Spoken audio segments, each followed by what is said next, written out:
Is it 2018 already? Postdoc, the New Orleans ACS meeting is coming up.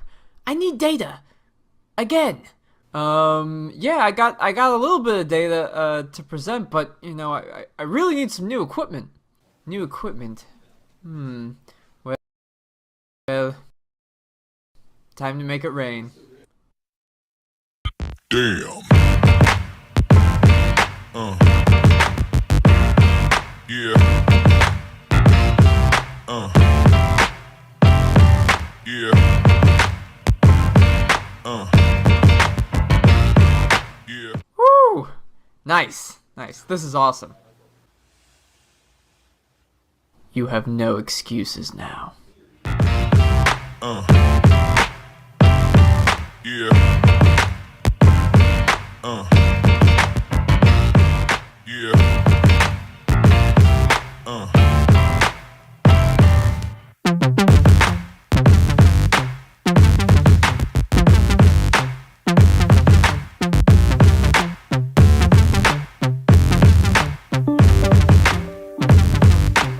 Hello, everybody. How are you doing? Welcome to another episode of Ask Us Anything About Electrochemistry. I'm Alex, this is my colleague Neil, and we're both scientists at Pine Research Instrumentation. Some might say electrochemists. Some might say electrochemist, but you're technically an engineer. I thought scientists would be a more... That's true. You don't want to feel bigger inferior rod. because engineers are just better at everything. I will admit, engineers... That might not be true, but it's I don't know. I've come to really appreciate engineering. the best part a about lot. engineers is how incredibly humble we are. You know? Just so humble. I can't help myself. I'm sorry. But welcome again to another episode of Ask Us Anything About Electrochemistry. We get a lot of emails, phone conversations, YouTube comments, webinar questions about electrochemistry. And sometimes it's not always appropriate to answer your question via a YouTube comment, just to have a big wall of text, or it's hard to visualize a cyclic voltammogram over the phone.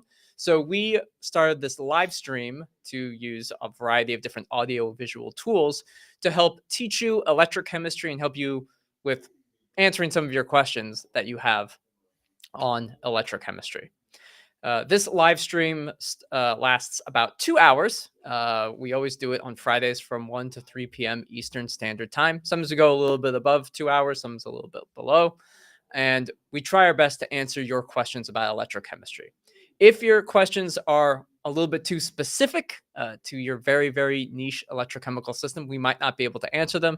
And similarly, if your question is too broad, it will be very difficult for us to answer it. It might take a course, sort of say. And we do have a full EIS webinar series that are hours long. If you're trying to learn about electrochemistry, we also have YouTube videos, just regular YouTube videos about IR compensation or cyclic voltammetry that can help answer some of those bigger, broader questions. But if you have clarification about things that are a little bit tricky or why does a certain thing happen, this is the place to do it. So just going through our boilerplate list of things to go over. We apologize in advance if we mispronounce your name. It is a YouTube account, so you could put in a string of numbers. You could put in a Pokemon name. We wouldn't know. It might not even be your real name. But whatever you put in, we apologize if we mispronounce it while we're answering your questions. And similarly, please do not spam the chat. Please type your question in. Ask us whatever you like. Keep it focused to electrochemistry, to science. Let's not go off topic. Otherwise, we will remove you from the chat. And with that said, I think those are the main things that we like to mention before any live stream starts. I'm always glad that you do those because I always forget like 2/3 of them. I was like, welcome to Ask Us Anything About Electrochemistry. You ask us things and then we answer them. Let's go. I don't remember all the things. I'm sure like 30 minutes later, I'm going to be like, oh yeah, wait a minute. Make sure you do this. That's one of the things. Yeah, all those boilerplate. We used to have a list right Oh, yes. down, and now we've been doing this for more than a year, and I don't even bother keeping. It has been more than a year, hasn't it? We're 60 some odd episodes in, and the last time I did the math, there are about 50 weeks in a year. Yeah. you Yeah. know, give or take. Give or 52, take yeah. 50. So that means more than a year if my calculations are correct. But Yes. you know, so Yeah. it could be off. Who's counting? Yeah, it's been 60, but who's counting? 60. Who's counting? We only number all of the episodes, which if you are trying to find an episode, if you missed the live stream, that's why I missed. Right? Oh, that you If did you- miss something. I was only joking. I actually didn't realize there was something we missed. There was something I missed. Oh, If you man. missed this live stream and you want to watch it later, which I know a lot of you do, we will have the questions from the live stream in the timestamps. We'll put timestamps in the description with all the questions. So if you're studying EIS or batteries and you just want to figure out what battery questions were asked, you can watch those. You can click on those. And you can leave a comment on YouTube, Yeah. and specifically, and we always answer the questions in Yeah. the YouTube comments section. We appreciate those. They kind of act as other questions. And sometimes when there's a question on a video Mhm. on YouTube and it's hard to answer there, we just answer it at the next episode. So Yeah. we keep this kind of rolling to, again, try to answer your questions, you know, verbally, live, as much as we can, to give the detail that your question sort of deserves, I should say. Yeah. And what was I going to say? I forget. There are a couple of questions from I think last week Yeah. that that I came didn't up. know quite as much, Yeah. like how well to answer them. Yeah, they came up about batteries. Oh, I'm sorry. The last thing I was going to mention Mhm. is, again, to your point, if you wanted to know like how many questions have been asked about batteries or cyclic voltammetry, which it's a lot. I keep we keep a repository of all of the questions, like in an Excel sheet with tags of the topic and everything. So if you're someone who is thinking there's 60 some odd episodes and I don't have 60 hours to listen to Neil and Alex talk, which who does, honestly? Yeah. But you want to know, like, okay, well, in episode 27 at timestamp 1 hour and 7 minutes, they talked about batteries, and I want to hear that particular question. I have a sheet that I'm happy to send anybody. Just contact us and I can distribute that to you, so you can sort of click on the link and sort by question type, by topic, whatever you need. So Yeah. I have that available if anybody needs it. Yeah. And then again, so there were a couple of questions about batteries that I noticed, although I wasn't here. I wanted to try to get to those. You gave good answers. I just want to fill in some of the gaps on the specifics of batteries. Please do. And so Sutan had asked about LMNO PQRS. Yeah. So sorry, that's a little alphabet joke for you. Yeah. So why nickel doped LMNO cathode gives a higher voltage than LMO cathode for a spinel structure in a lithium ion battery. Right. So LMNO is lithium manganese oxide. Manganese nickel oxide, excuse me, and LMO is lithium manganese oxide. Saying elements is hard sometimes. Yeah. Okay, so the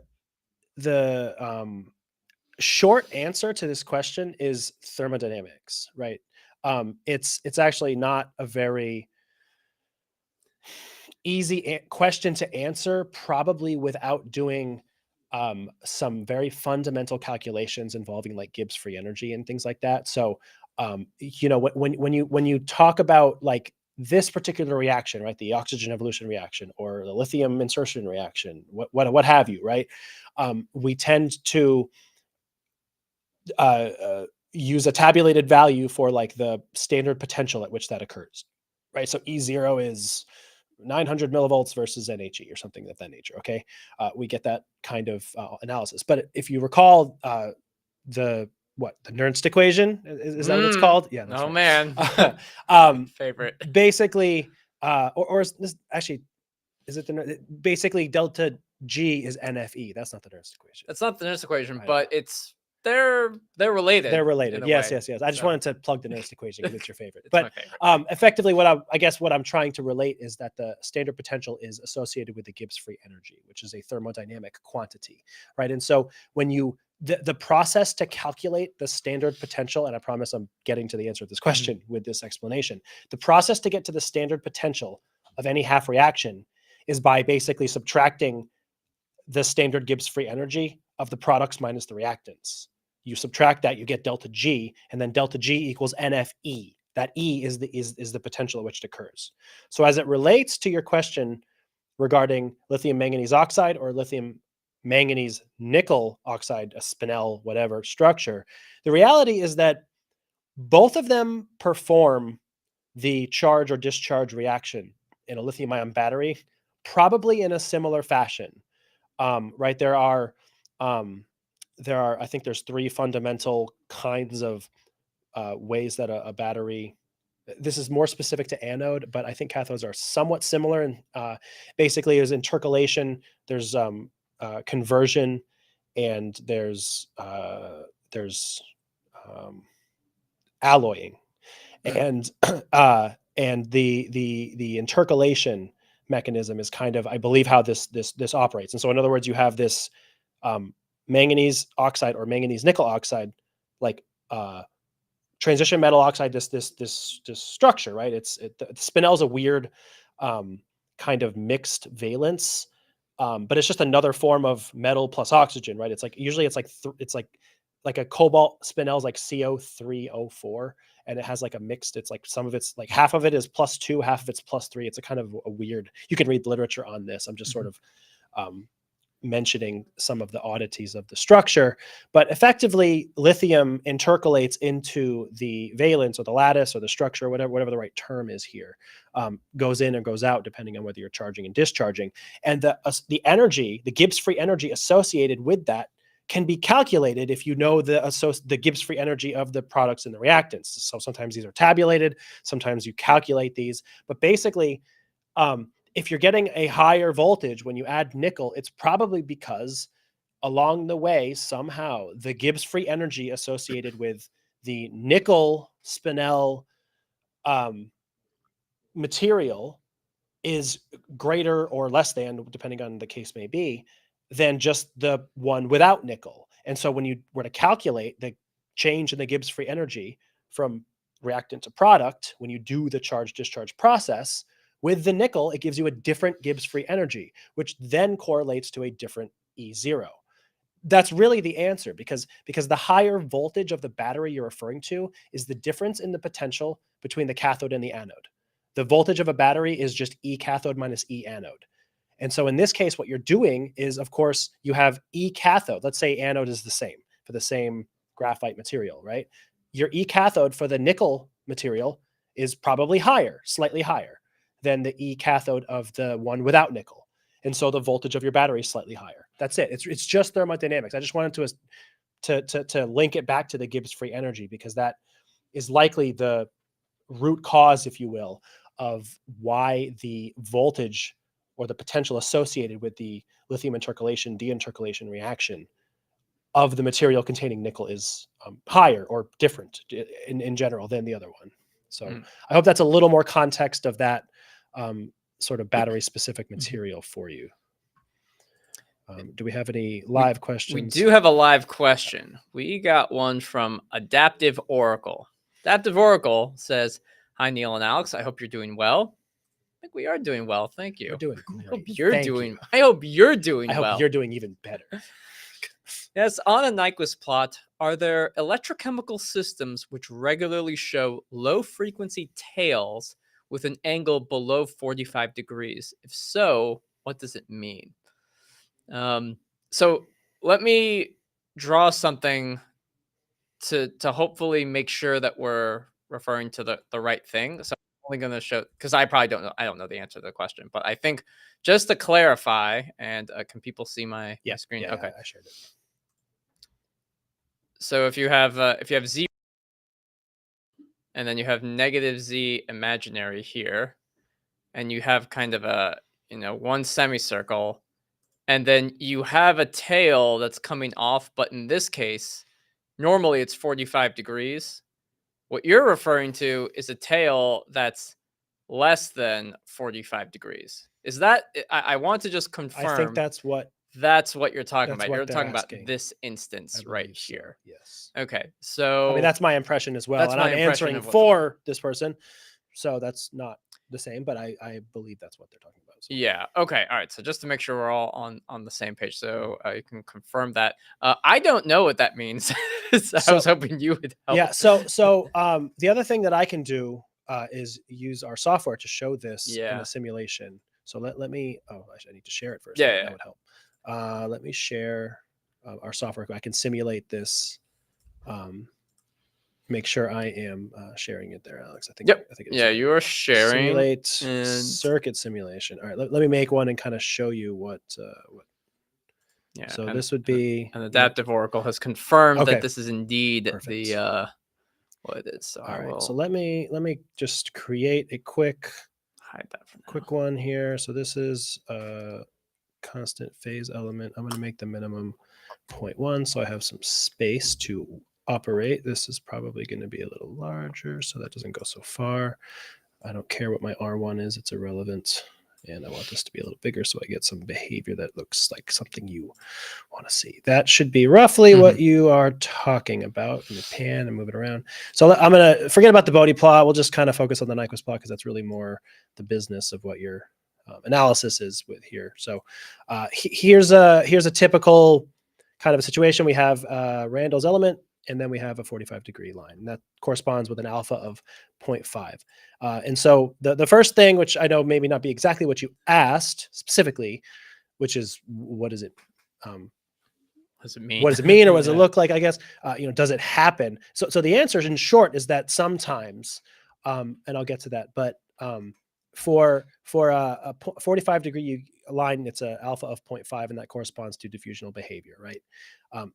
If the angle starts to decrease, you actually see an odd effect, right? You notice that the semicircle appears to be getting larger and broadening, and the tail actually doesn't go as far out. So as the angle goes from like straight up and down, which would be pure capacitive behavior, to 0.5, which is like basically infinite plane diffusion, the length of the tail is about the same. It shortens a little bit, but it's kind of almost the same. As you start going really far below 0.5, you start to notice the tail starts to really kind of shrink, and it actually starts to impact the semicircle. It actually almost gives you the impression that there's more charge transfer resistance. And so part of the way you can think about this is that if this is occurring physically, one kind of thing that's happening with a constant phase element where the alpha is close to 0, because that's what this behavior indicates, is that a constant phase element with an alpha close to 0 is behaving like a resistor, more and more like a resistor. So one interpretation of this is you have some extreme like non-ideal diffusion or capacitive behavior that is so. Now, what does this physically mean or look like? I'm not exactly sure, right? I'm just sort of trying to describe it in terms of the circuit fitting tools that are here. Something that is behaving almost like a resistor, that it's so not ideal, if you will. Again, what is that like really rough looking surface or something? Like exactly what's happening? Is the diffusion blocked or plugged or something? It's not exactly clear.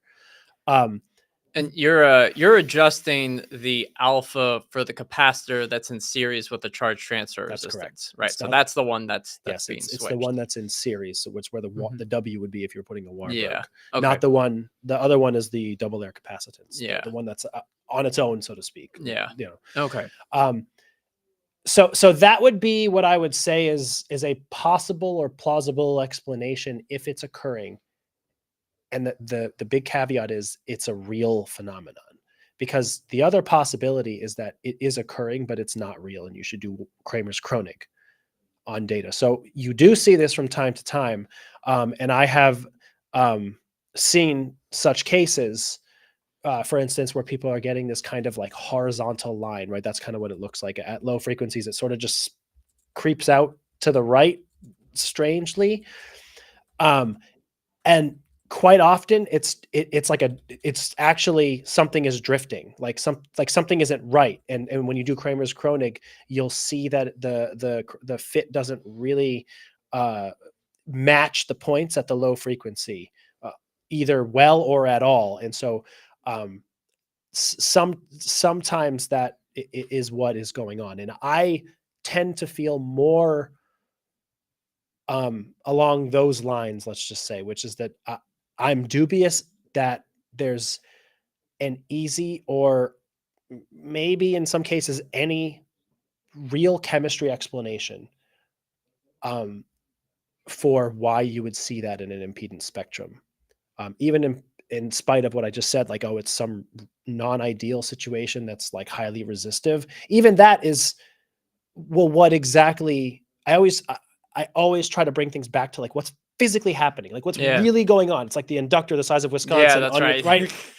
This is the tricky part about impedance and circuit fitting. It's Mhm. like, okay, well, what molecule is doing what? What does the surface look like? What's actually happening? Where are the electrons going? Right. And the reality is that it's almost impossible to answer that question, because it's like, well, something's resistive, but like what is it? And why wouldn't it just be a resistor then? Right. It's hard to grasp what's going on. And I'm quite dubious of those kinds of data sets. So I do encourage, if you're seeing something like that in yours, to make sure it's valid with Kramer's Kronig. First of all, and then to really do your best, if you can, to understand physically what's happening at the electrode, to see if there is any plausible physical explanation for something that's going on like that. Because I have a hard time conceptualizing what it actually is. Now, there may be good explanations in the literature. You don't see it very often, I will say. To my knowledge, I don't see a lot of like literature, impedance spectra that look like that. I have seen it in my experience over the years, but if someone has written a paper with a good explanation, then that's great. I would actually be interested to know about that, but that's the best explanation that I can give you here. All right, Okay. we have another question from Hema P. I'm using metal oxide as active electrode material. It's showing very low current in CV.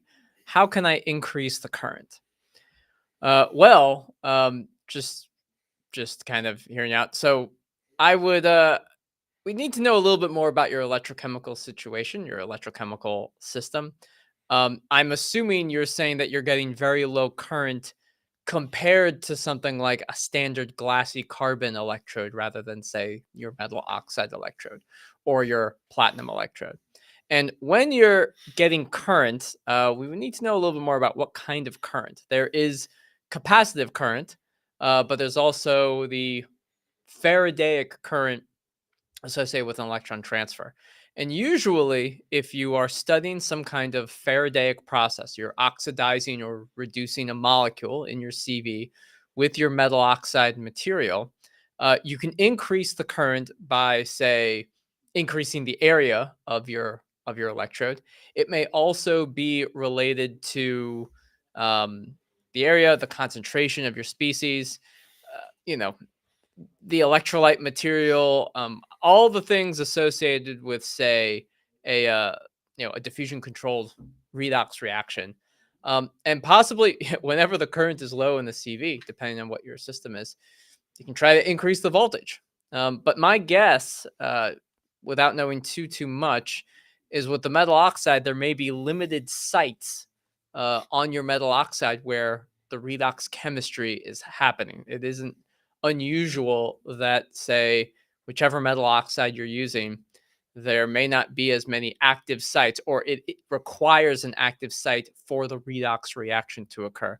So, Hema P, if you can give us a little bit more information about your metal oxide system, the solution, it may even be the case that you're not even using a liquid solution for CV. You may be using a metal oxide in a solid state electrode. So, but we would need to know a little bit more. Also, what is very low current? Like, is it nanoamps of current? Should you be expecting milliamps or microamps of current? Are we seeing an order of magnitude difference in the current, or are we seeing, or are we just observing like a 2x or a 4x change in the current, which isn't maybe as impactful?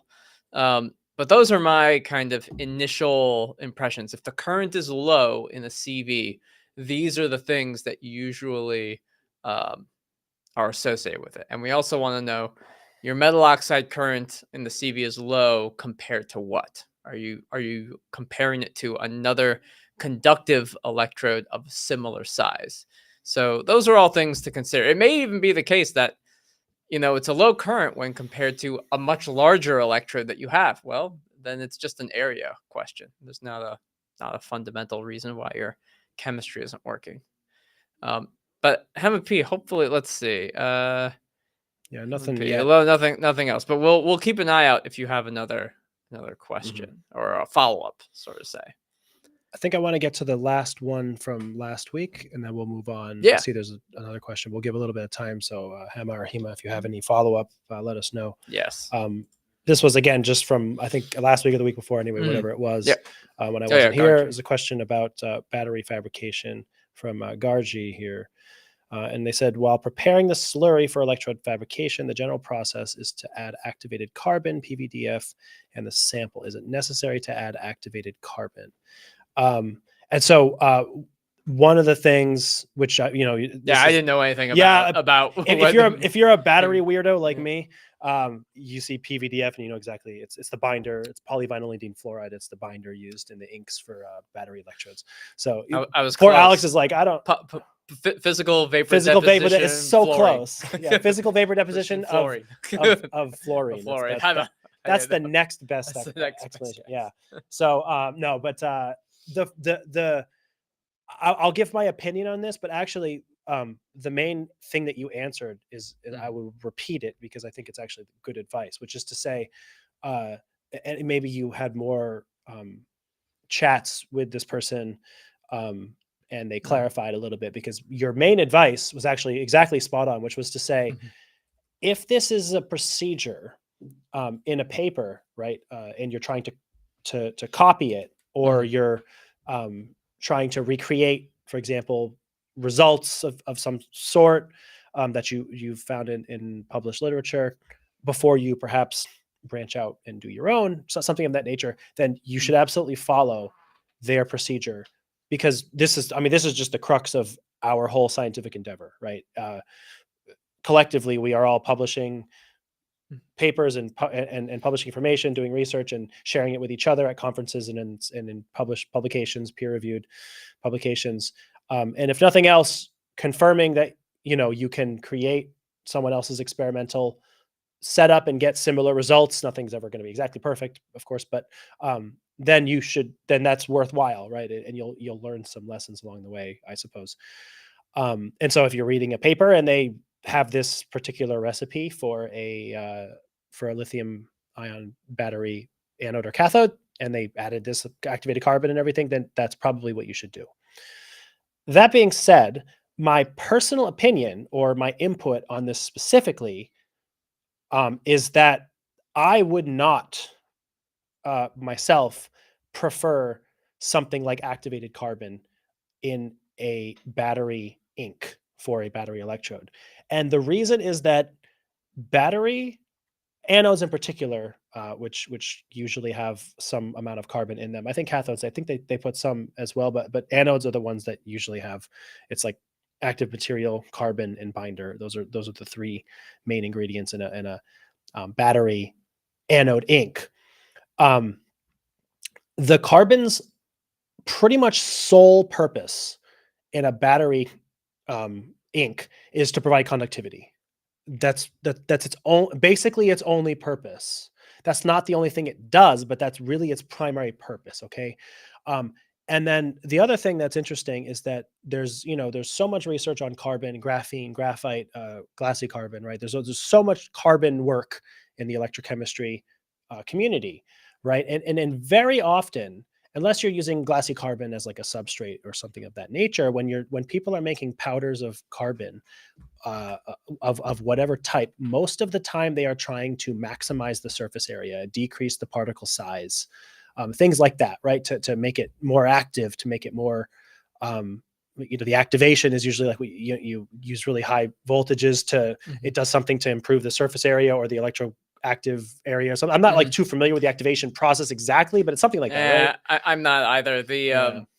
I've always thought about activation as there's something making your material less active, aka there's junk on the surface that's blocking a site that would normally so when do you something. cycle it really far, you like get rid of that by oxidizing. Yeah, you can like oxidize it away. Yeah. That kind or of thing. It's the thing you put in your filter of your refrigerator to give you nice fresh water. Yeah, activated carbon. And they activate it by like heating it in like at high temperature and under vacuum, and then they seal it, and then they sell it to you at And activated and carbon. it's activated, so it has open sites for the junk that it pulls out of the water, so Yes. you don't drink the junk. which is quite a lot in, Right. in a fish tank. It Probably. I would imagine. Oh yeah, There's the a lot fish- of junk in the fish tank. I think that's true because fish are dirty.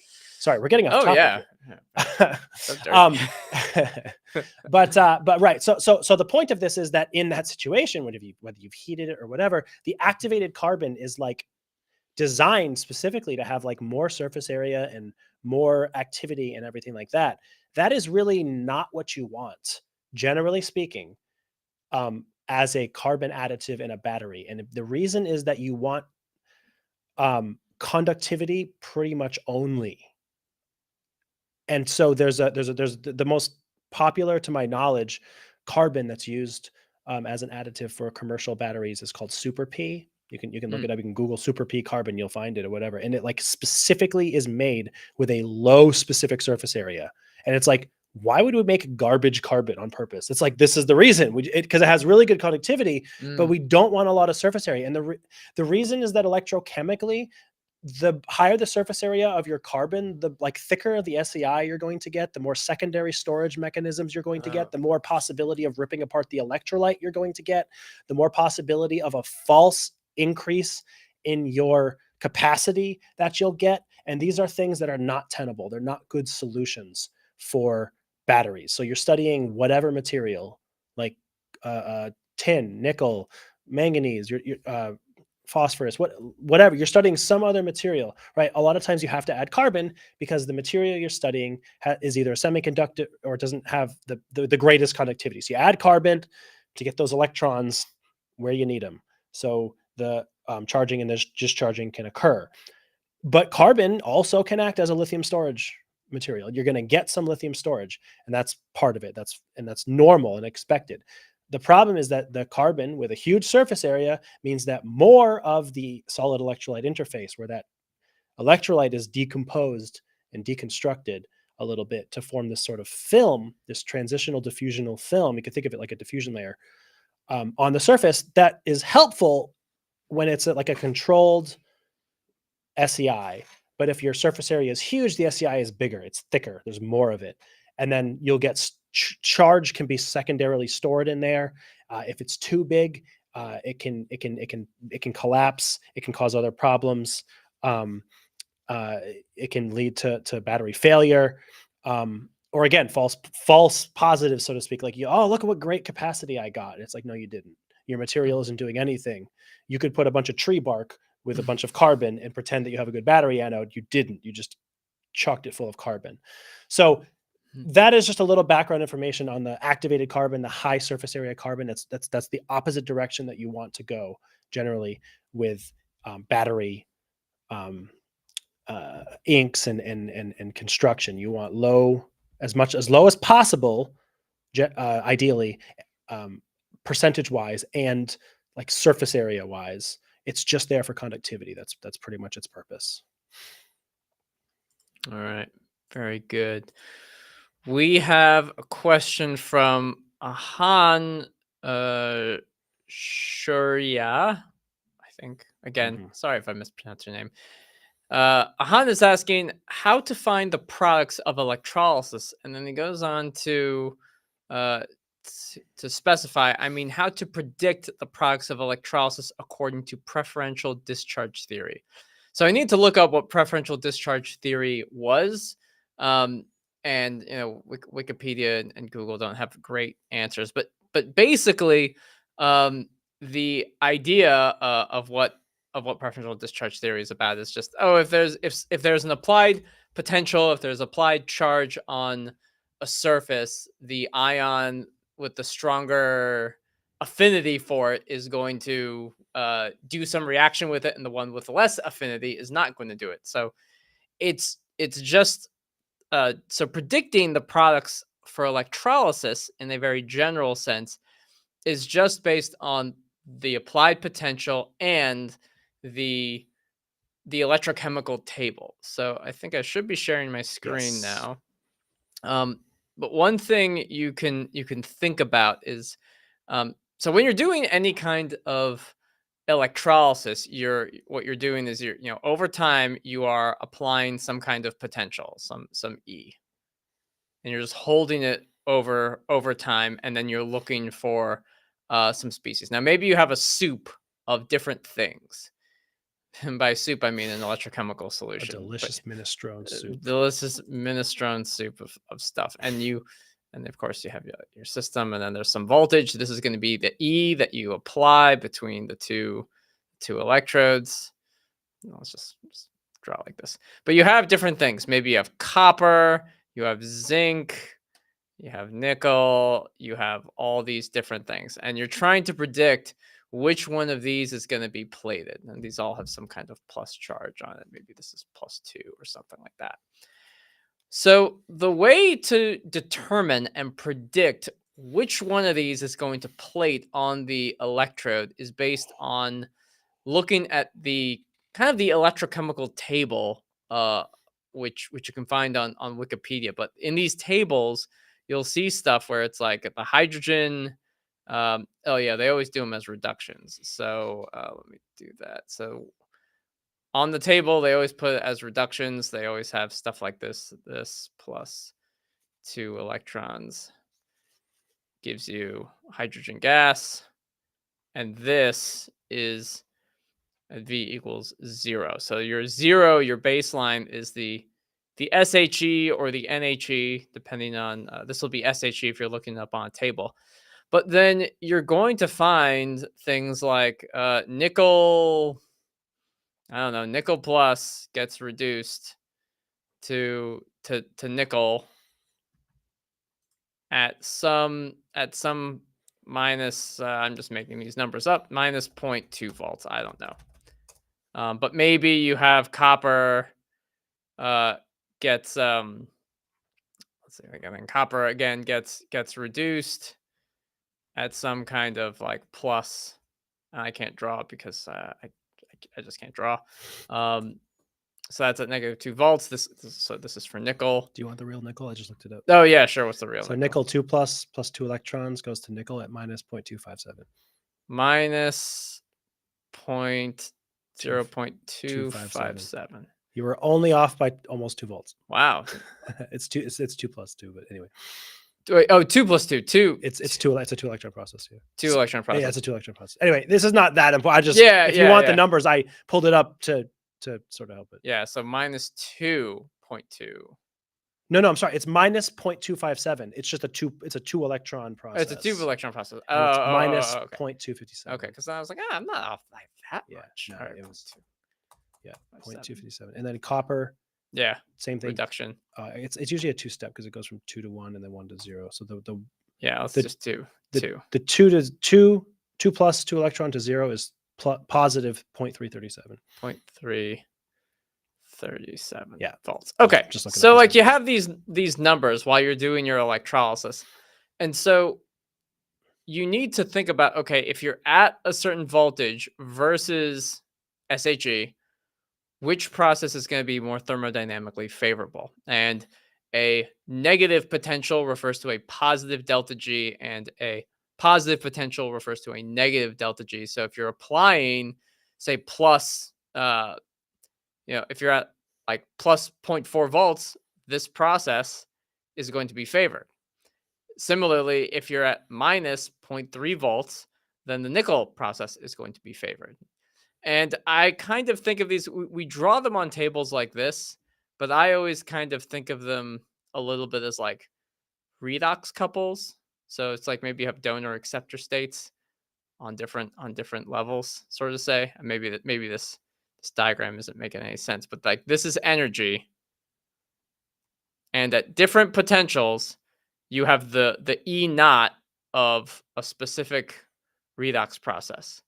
And you just need to ask yourself, when you move up and down this table for the different redox processes, and this is supposed to be like donor and acceptor loops and stuff.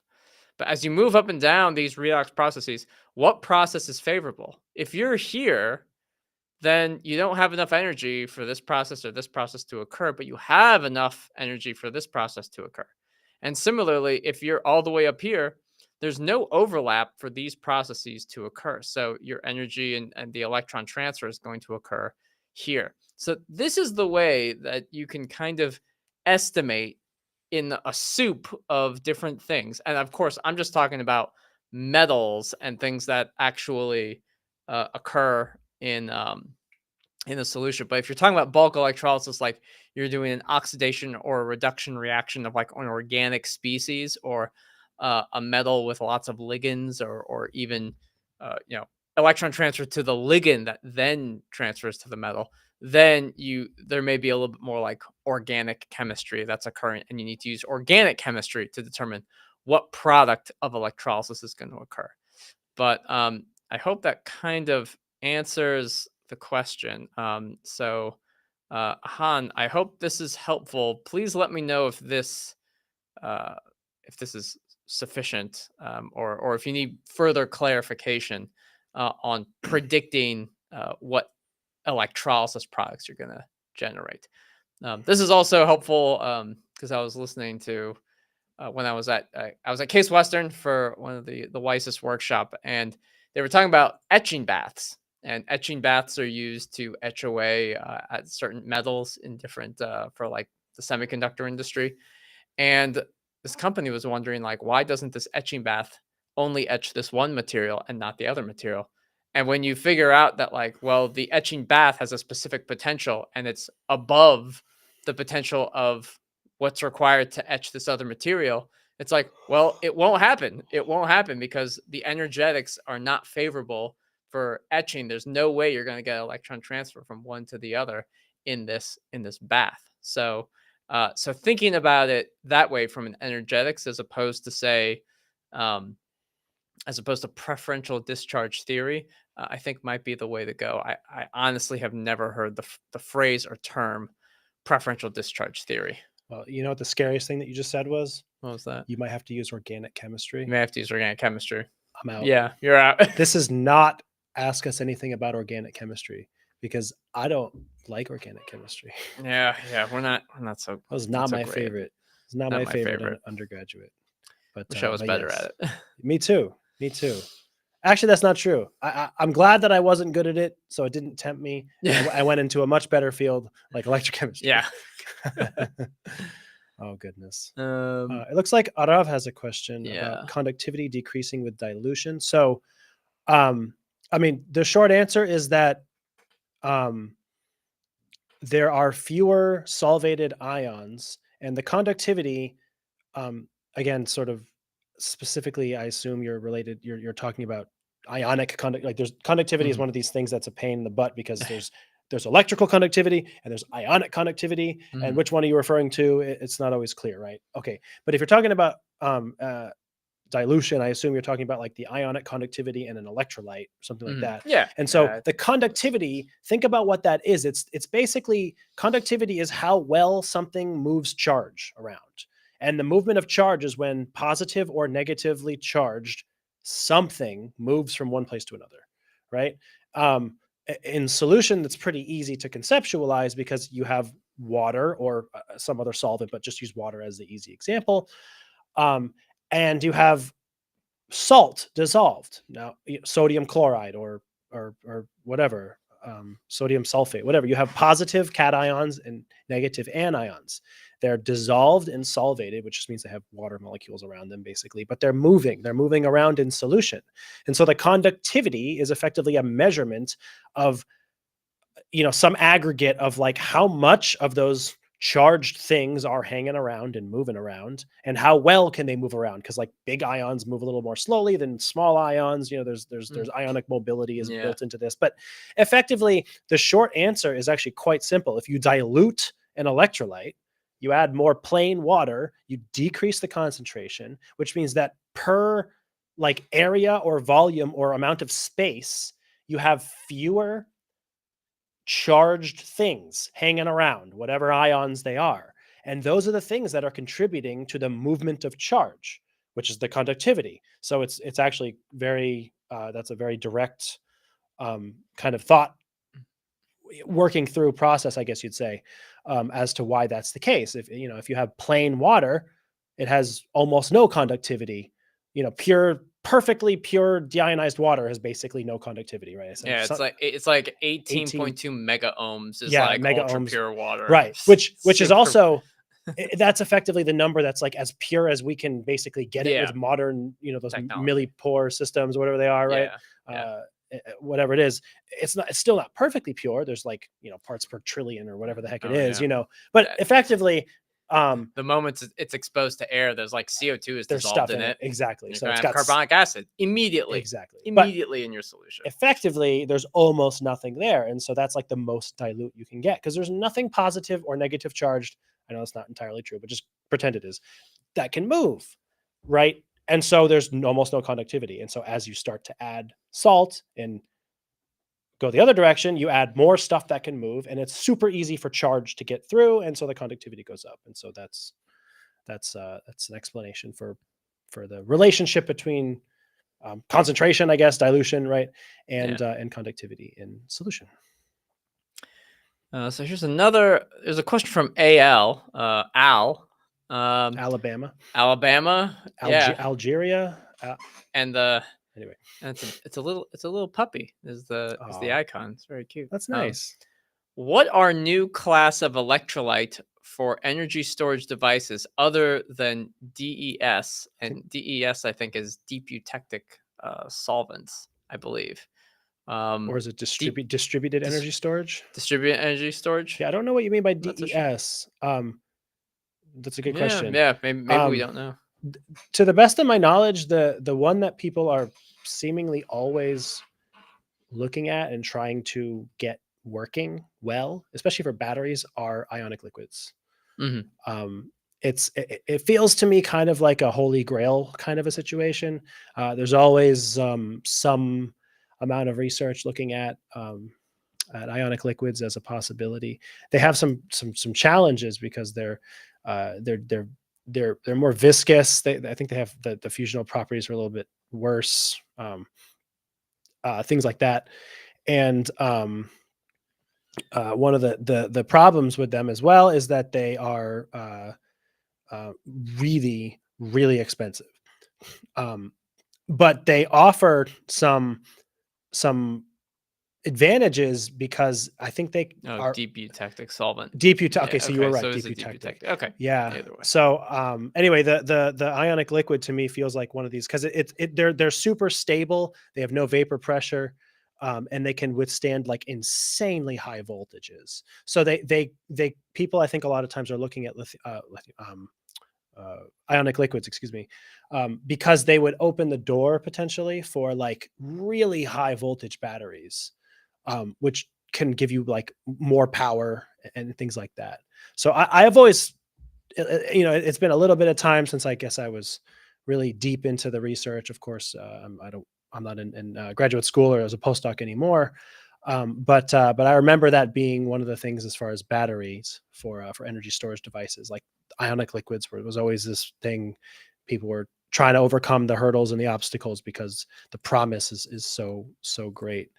But otherwise, I mean, I guess I don't totally know if there's any other classes of electrolytes, other than organic stuff. I don't really know anything about deep eutectic solvents. To be honest, ionic liquids, I don't know of any other broad classes. There's aqueous ones for like aqueous batteries, but or aqueous fuel cells for energy storage or whatever. I think redox flow batteries are aqueous, I believe. Yeah, I think So I don't know of any main classes. The only one I kind of have some knowledge of is ionic liquids, like I mentioned. So yeah. Fred is asking about alligator clips. Yes. For this, I found that the spring in my alligator clip is rusty. Will it alter my EIS results significantly? Maybe. He's talking about the spring. So it's not. So if I'm getting this right, Fred, like it's not to say that the connection of the alligator clip is rusted, but the spring itself is rusted. So it's not the thing making contact, but part of the thing making contact. So correct us if we're wrong about that. But yeah, I don't know. Yeah, it might. I think that it is Maybe it would be part of the solution resistance. Well, okay. So let's say, let me draw a hypothetical. Yeah. Okay. Okay. I don't know how else to like think this through. Mhm. Okay. And you're gonna be very impressed with my amazing Yeah. artistic ability. All right. So here we go. I think Oh I yes, think just I the spring. I Okay. think I can draw an alligator clip. All right. I'm gonna kind of draw it at an angle here, right? I'm gonna draw it like blown up. So Yeah. here's all right. And then we have like this part, and then there's like, it kind of has like a handle almost. It's gonna take shape, I promise, and you're gonna be so impressed. I'm already impressed. I use alligator clips a lot. I'm so good at this. I think you're just good at drawing. I'm really not. This is. I think this is very good. I really don't think I'm a good artist. I can't even draw a number. I'm pretty familiar with numbers. I'm pretty familiar with numbers. Yeah, me and numbers, we get along. We get along. Okay. So it's something like this, right? And usually, isn't there like there's a hole somewhere? Usually, because it always looks like it has an eyeball. Is it like over here? I don't know. I always, they always like, don't they look like dragons kind of thing? Yeah, a little bit. The inside has a little bit of a gap because you can put like a graphite rod in the in the middle. I didn't draw this part 3-dimensional for sure. which is fine. Yeah, no, it's I don't not think fine. that- This is terrible. I started. Okay, no, I'm just kidding. Okay, so basically, my point of this is that, and I know being kind of silly here, Fred, but pardon us for a second. I do actually have a point. I promise. My understanding probably is that basically the way it works, this part is, compresses down to open it, and it snaps down or whatever. And that I think that there's a spring like in here, like it's basically in this part of it or whatever, effectively. And so basically what I said maybe because any part of your physical connection, cabling, wires, the physical setup of your electrochemical system that is not in the best condition is bad when you're doing impedance specifically, because impedance is a measurement that is fundamentally picking up every part of the cabling. Now, a DC method is as well. It's just that the potentiostat will almost invariably every time be able to handle the small amounts of added impedance or connection little issues, unless it's like really, really bad, right? Most of the time, the potentiostat, it has enough compliance voltage, or the counter electrode. Like the system is much more forgiving in a DC environment to some of these little issues, I suppose, that might come up. Okay, with impedance, that is not the case. So the red line here being the electrical connection from your potentiostat all the way to my electrode that's clipped in this alligator clip. Now, if the spring, this part right here, is the only part that's rusted, but there's like everything else is like the most beautiful metal you've ever seen, then probably the electronic connection is not going to be impeded much at all. It can go around the spring in the metal part or up around here and get to, it's like there's no issue. But it would feel strange to me if this spring is this rusted mess, but like the rest of it is totally fine. Like probably the alligator clip itself is got a little bit of corrosion on it somehow. And if that electrical connection is in any way like compromised, you're gonna have the possibility of picking up that signal in your impedance spectra. And the worst part of this, honestly, is the fact that you don't know. Because if you get weird results, you now have an open question. Is this chemistry or is this my stupid alligator clip? Like, you don't want to have the question of what's going on, and is it something very silly like the physical connection? Like, hopefully the questions you're answering are like, what's going on, and is it like some crazy chemistry thing that I'm trying to answer and figure out what's going on chemistry wise? That's what you want to isolate your questions to. So honestly, get some new clips, get a better way to connect to your system if you can. Get a, sometimes alligator clips are a problem because if the spring isn't strong enough, like ideally with an impedance measurement, you would connect right from the like electrical outlets on the potentiostat, like directly to your system. That's why like battery cyclers often plug right in. It's nice. It's helpful if you're doing impedance. That's like almost no cell cable length. The connections need to be tight, short, and everything like that. So you minimize the amount of interference with your impedance experiment. So that's the best I can tell you. Maybe, and the fact that it's a maybe means you should probably remove that and get something different, get something new. Yeah. So They're not that expensive. yeah, ideally. it's true. I mean, hopefully it's Hopefully not it's not too too difficult to get one for you. So yeah. yeah. All It right. looks like we have G questions. Yeah. And you know my feeling about the G questions. I know. I took a look at this. I think I know how to answer it. You go right ahead. I'm not necessarily involved. Siswath week magic tricks. I'm just gonna call you magic tricks. Is asking what looks to be a G question. Not that I know exactly the answer, but this is what I think. So consider an electrochemical cell. A is a solid, and there's A with N plus, so that N is just number of electrons transferred. It's a 2 molar aqueous solution in contact with B. I think that might supposed to be BN2 plus because maybe just a 2 electron transfer process. But anyway, B2N plus 1 molar aqueous solution next to B solid. The value of delta G of delta H for the cell is twice that of delta G, not at 300 Kelvin. If the EMF of the cell is 0, the delta S, which is the entropy of the cell reaction per mole of B formed at 300 K, is blank. And they give you a lot of stuff here in this equation. But I think I have a way of at least generally helping you set up how to solve this this thing. I'm not going to plug any numbers in because I don't have a I'm not going to get a calculator. But I noticed a couple of things in this question. So if they give you the natural log of 2 in this case, then because they give you the natural log is like 0.7.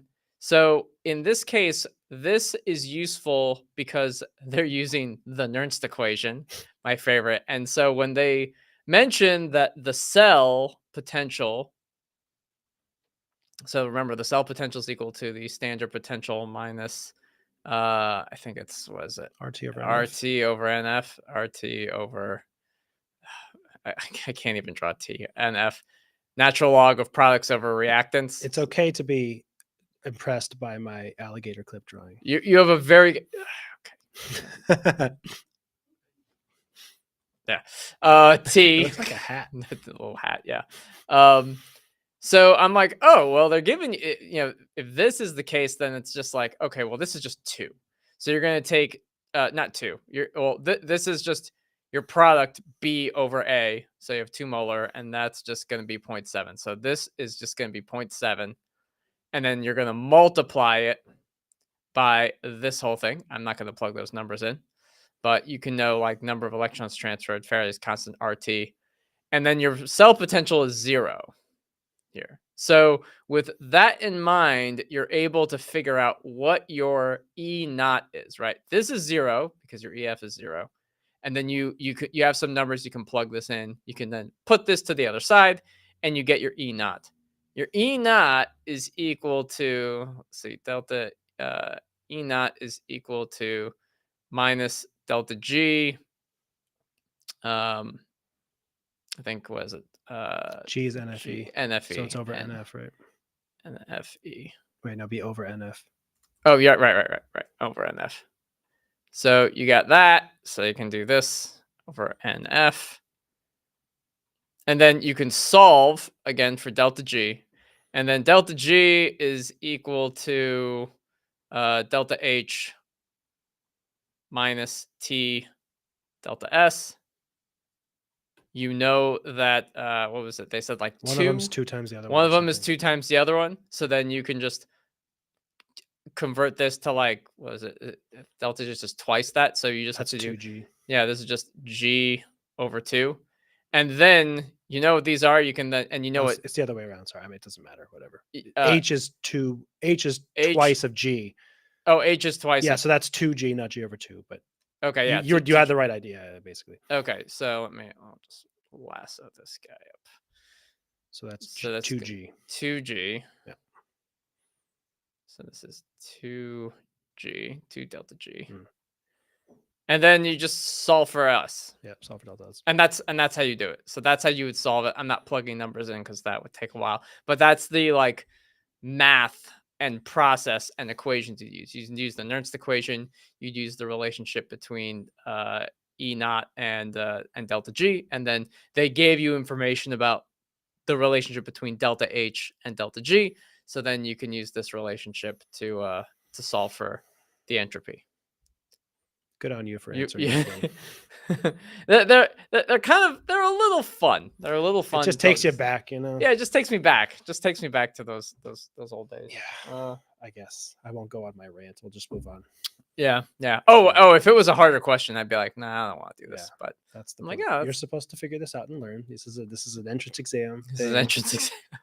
I I won't be able to help you, but you can think Yes. about it that Good way. luck on your entrance exam. I didn't even I've really heard need to it's know much difficult. electrochemistry. Like I literally just No, took two that was- equations.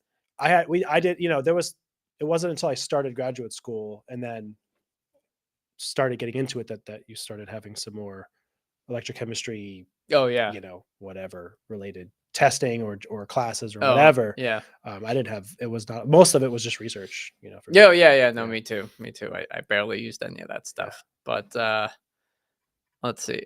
Do we answer Fred? No, so Yeah, just, yeah. is it okay to buy alligator clips on Amazon? Yeah, that's probably fine. Most of them are pretty cheap. Most of them are, it's like nickel plated, zinc plated, something. You know, they're pretty standard stuff. You know, when you buy them off Amazon, if you want to feel slightly better about yourself, you could probably buy them from somewhere like DigiKey or you know, like feel better about yourself. I don't know. Like maybe you buy it from Amazon. It's like, is it legit or, you know, because Amazon's just a giant marketplace, right? It's like, well, you don't know exactly where it's coming from. Maybe it's made out of, you know, like candy and you don't know. I don't know. Like it's probably fine. Honestly, it's an alligator clip. Like just get a fresh one. They're going to rust over time. You could just treat it like a consumable. It's probably pretty cheap. It's probably not a big deal. And if you really want to be super, I don't know, rigorous, they're a little more expensive, although it's still not that expensive, but they make alligator clips out of copper. So copper can rust also, but like copper's obviously, it's the second most conductive metal in the world other than silver, I believe. Or gold.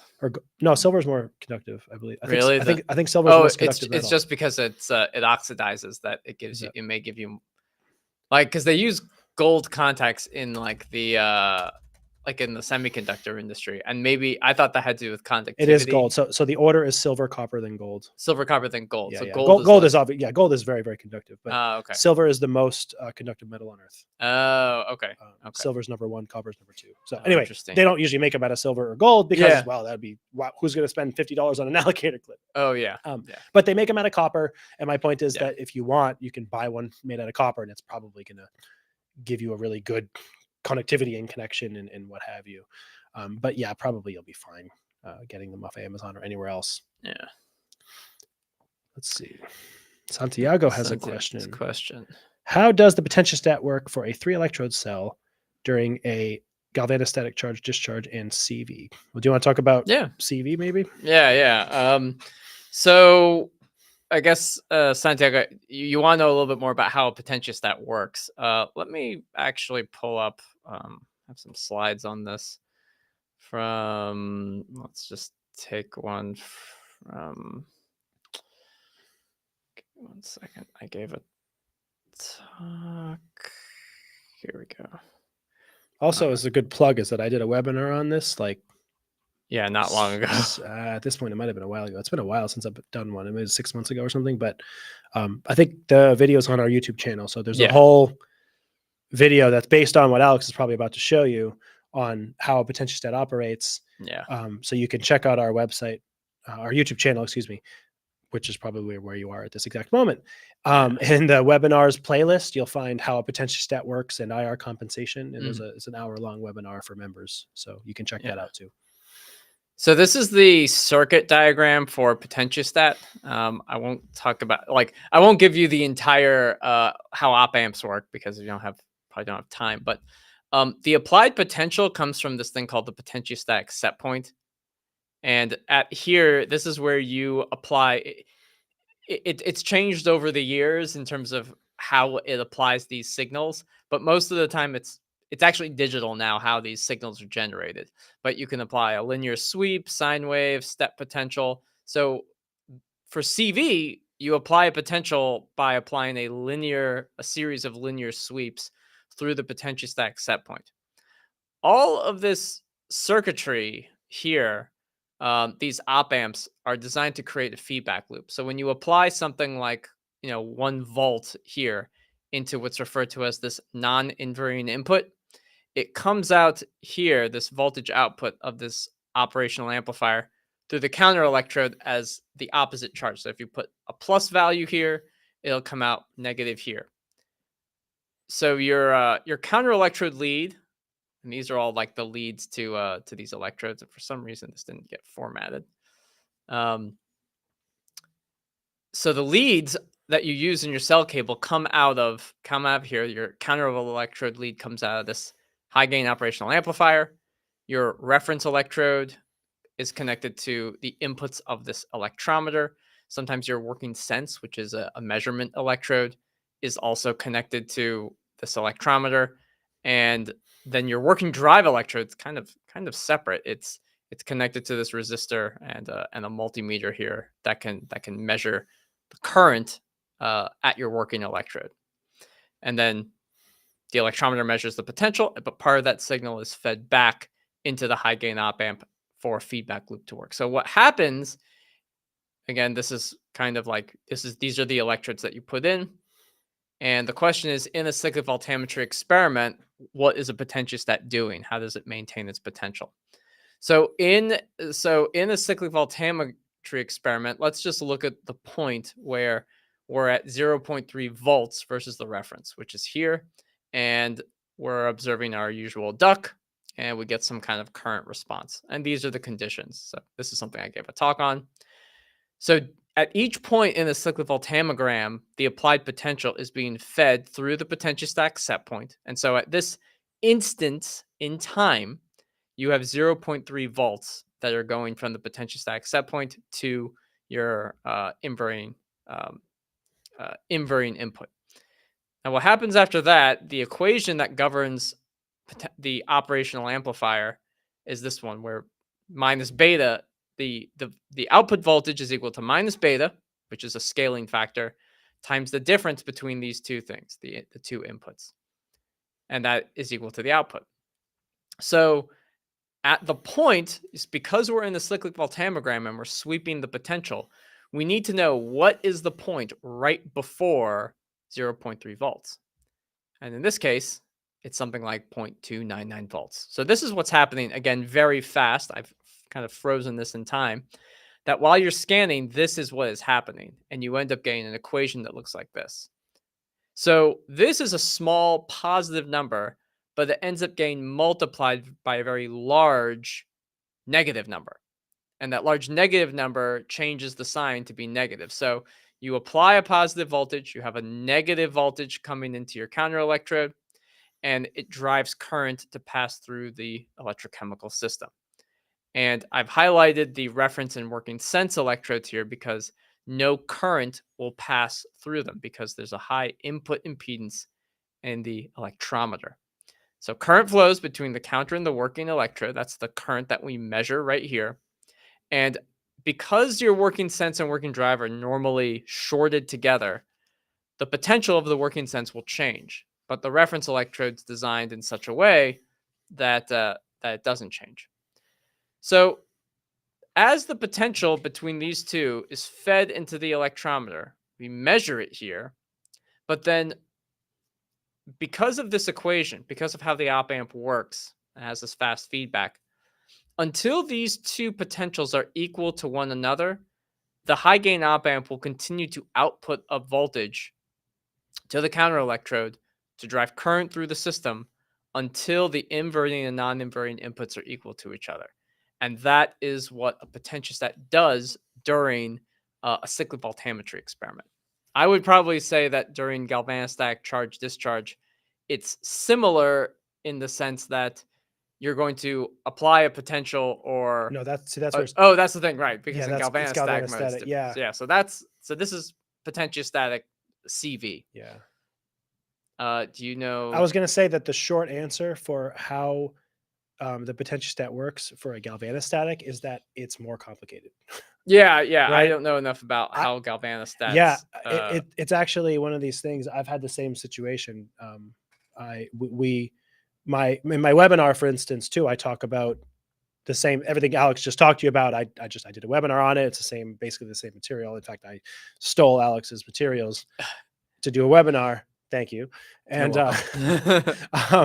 but right. So we only really do the explanation for how potentiostatic operation occurs, and it's there's a similar feedback loop kind of a system. So the same way that you just described, for instance, that it once the voltages are equal, until those voltages are equal, it's going to keep on feeding Mhm. and adjusting and changing and measuring until those are equivalent, basically. And that's called a feedback loop. And so that's how a potentiostat works. Now that happens extremely quickly, because if you're changing the potential all the time, it needs to do that at every single one of those potentials as you sweep and move, and it does it almost instantly. Yeah. But it's still happening. It's a feedback loop within the circuitry of the potentiostat. And galvanostatically, the same thing is happening. It's just the input is different now, because fundamentally everything that you just described starts with potential, and with galvanostatic you're specifying the current. Yeah. Of course. And so it's actually somewhat beyond my, to be honest, ability to describe like electronically or with the circuitry. Yeah, I need to how talk to it- John about what Yeah. that circuit looks like. I think it's an entirely different circuit, right? Yeah, I think it's a whole, it actually doesn't operate. It's not the same, right? It's a similar phenomenon, like it's a similar feedback loop, I think, but it is a different, the galvanostatic operation in a potentiostat, which is why sometimes they're called, you see, like potentiostat, galvanostat. It's like, I think historically those were different instruments. Like people sold, I mean, it's probably 40, 50 years ago or something, now they're all integrated into the same instrument. I doubt you can buy a commercial potentiostat that isn't also a galvanostat, for instance. But they are technically different circuits. So, on the printed circuit board, that is the potentiostat basically inside your fancy box with whatever label sitting in your laboratory. It are two distinct circuits. One of them is the potentiostat, which is what Alex just described, and the other is the galvanostat. And so, at some point, perhaps if there's enough interest, we could do a follow-up that's like how a galvanostat works. How does a galvanostat work? I imagine it's a similar situation, right? There's an input, and then it has to measure something, and then it has to figure out if it's what it's supposed to be, and then it feeds back. And then it adjusts the.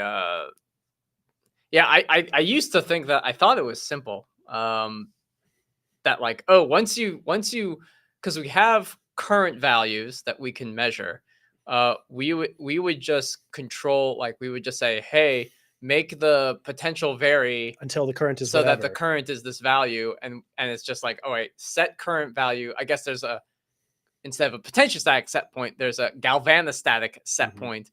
And then once the galvanostatic set point is measured, you just you change the potentiostat operation so that instead of so that the feedback is that, okay, once this current value is hit, change the potential to make sure that means. But I think there's a whole separate amplifier that's used in that system that we have to ask a double E about it. So we're sorry about it, but hopefully we answered at least half of your question. Yeah. We got half of it. You got at least half of it. And then if, for example, perhaps you had a different question, you said how a potentiostat works. So we interpreted this as the circuitry of the potentiostat, like whatever. If you were asking a more general question, like how to enter the parameters for software or something else, please clarify. That's what I thought you were asking as well. So hopefully that is what you were asking. But if you had a more specific question, Santiago, please feel free to clarify.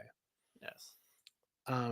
The Legend 27 asks, how are Mott-Schottky junctions measured or observed? Does the interface need to be epitaxial, and can junctions of only a few micrometers be measured? These are good questions. Yeah. I don't know if I know the answer to these, to be honest with you. Epitaxial. What's that word mean? I have, I know about like the Mott-Schottky, like experiment, which is an electrochemical experiment for determining features and behavior of a semiconductor, Mhm. right? Things like the electron donor density and the flat band potential. Mhm. You typically are probing a semiconductor with a majority and a minority charge carrier, either an N-type or a P-type, those kinds of things.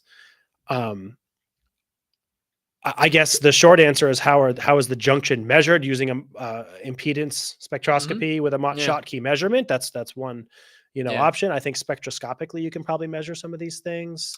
Probably. Probably one way or another. I don't Yeah, know. I don't have I any don't know specifics. I enough just about that. imagine there's got to be some type The of other way. spectroscopy that can measure almost everything, right? Yeah. Anyway, and as the other two, I really don't know if the interface necessarily needs to be one way or another. I guess the last part, conjunctions of only a few micrometers be measured. Probably Yeah. electrochemically, that seems perfectly reasonable. I can't see why Yes. not, because if you have a surface, almost if it's so small, it would push the measurement limit of an instrument. Like current is going to Yeah. be, for example, current response will be proportionate to the area of your electrode. So if you have a junction that's really, really small, such that it elicits only a very minor like response electrochemically, then it would probably push the limits of your instrument's measurement, and then practically it will be difficult to measure. But as long as you have a junction and a surface, and you have an instrument that has decent low current resolution, for example, I would imagine you probably can. Yeah, I was really looking at like epitaxial, like what does it refer to for something to be epitaxial? It just means it fully covers it. It means there's no holes. And it's supposed to be, it's like crystal growth, because I'm assuming what they're doing is they have like some kind of solid electrode, and then they deposit a material on top of it. Their semiconductor that's several microns thick, which I think is fine. So In that case, if you're trying to do something electrochemically, and let's say you have a big surface and only a small part of it is covered with what you're trying to study, then the answer is probably no, because you're going to get impact from the other parts, right? wait, say that one more time. So like what you're saying, epitaxial meaning like if it's fully covered. Yeah. So if it isn't fully covered, if you have like a big plate of copper, correct, whatever, yeah, and you have a very small amount of semiconductor on it, and you want to study that junction, but the whole plate of copper is in solution. Yeah. Well, you're going to get electrochemistry from that whole plate of copper. Yeah. You can't avoid it. It's impossible. Yeah. You'd have to isolate your electrolyte to only the junction. Yeah. So I made the assumption that you could do that. But if that isn't the case, then perhaps the answer to your question, does the interface need to be epitaxial? Then the answer would be yes. I think it does. For an electrochemical method, right? And that's what we're electrochemists. Yeah.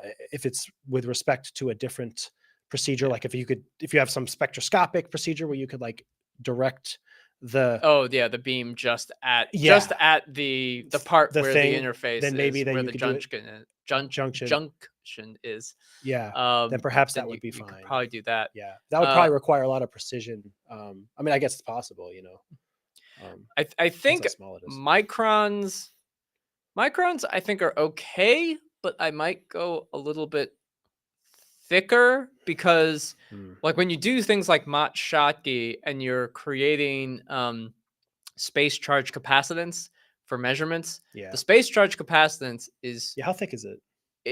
I think it's pretty thick. I know it's I just know that its capacitance is like several orders of magnitude larger than, say, the double layer. So right, that's why you can measure it. Yeah. Wait, no, it's small. Isn't it smaller? That's why you can measure it, because it's bigger because it's 1 over C, and because it's 1 over the capacitance.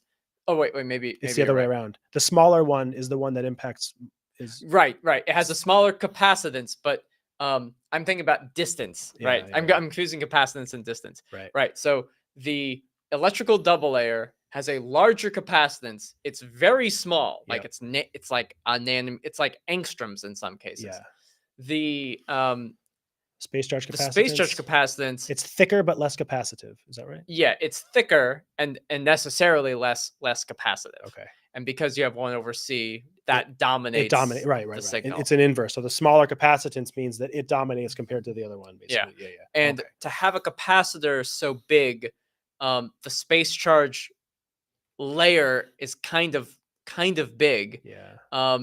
You know, you're looking on at least nanometers of thickness. Yeah. So a few microns is probably fine, but I don't know for Yeah, sure. at some if point it's you might bigger. be so thin that the space charge capacitance is like limited by the thickness of your film. Yeah.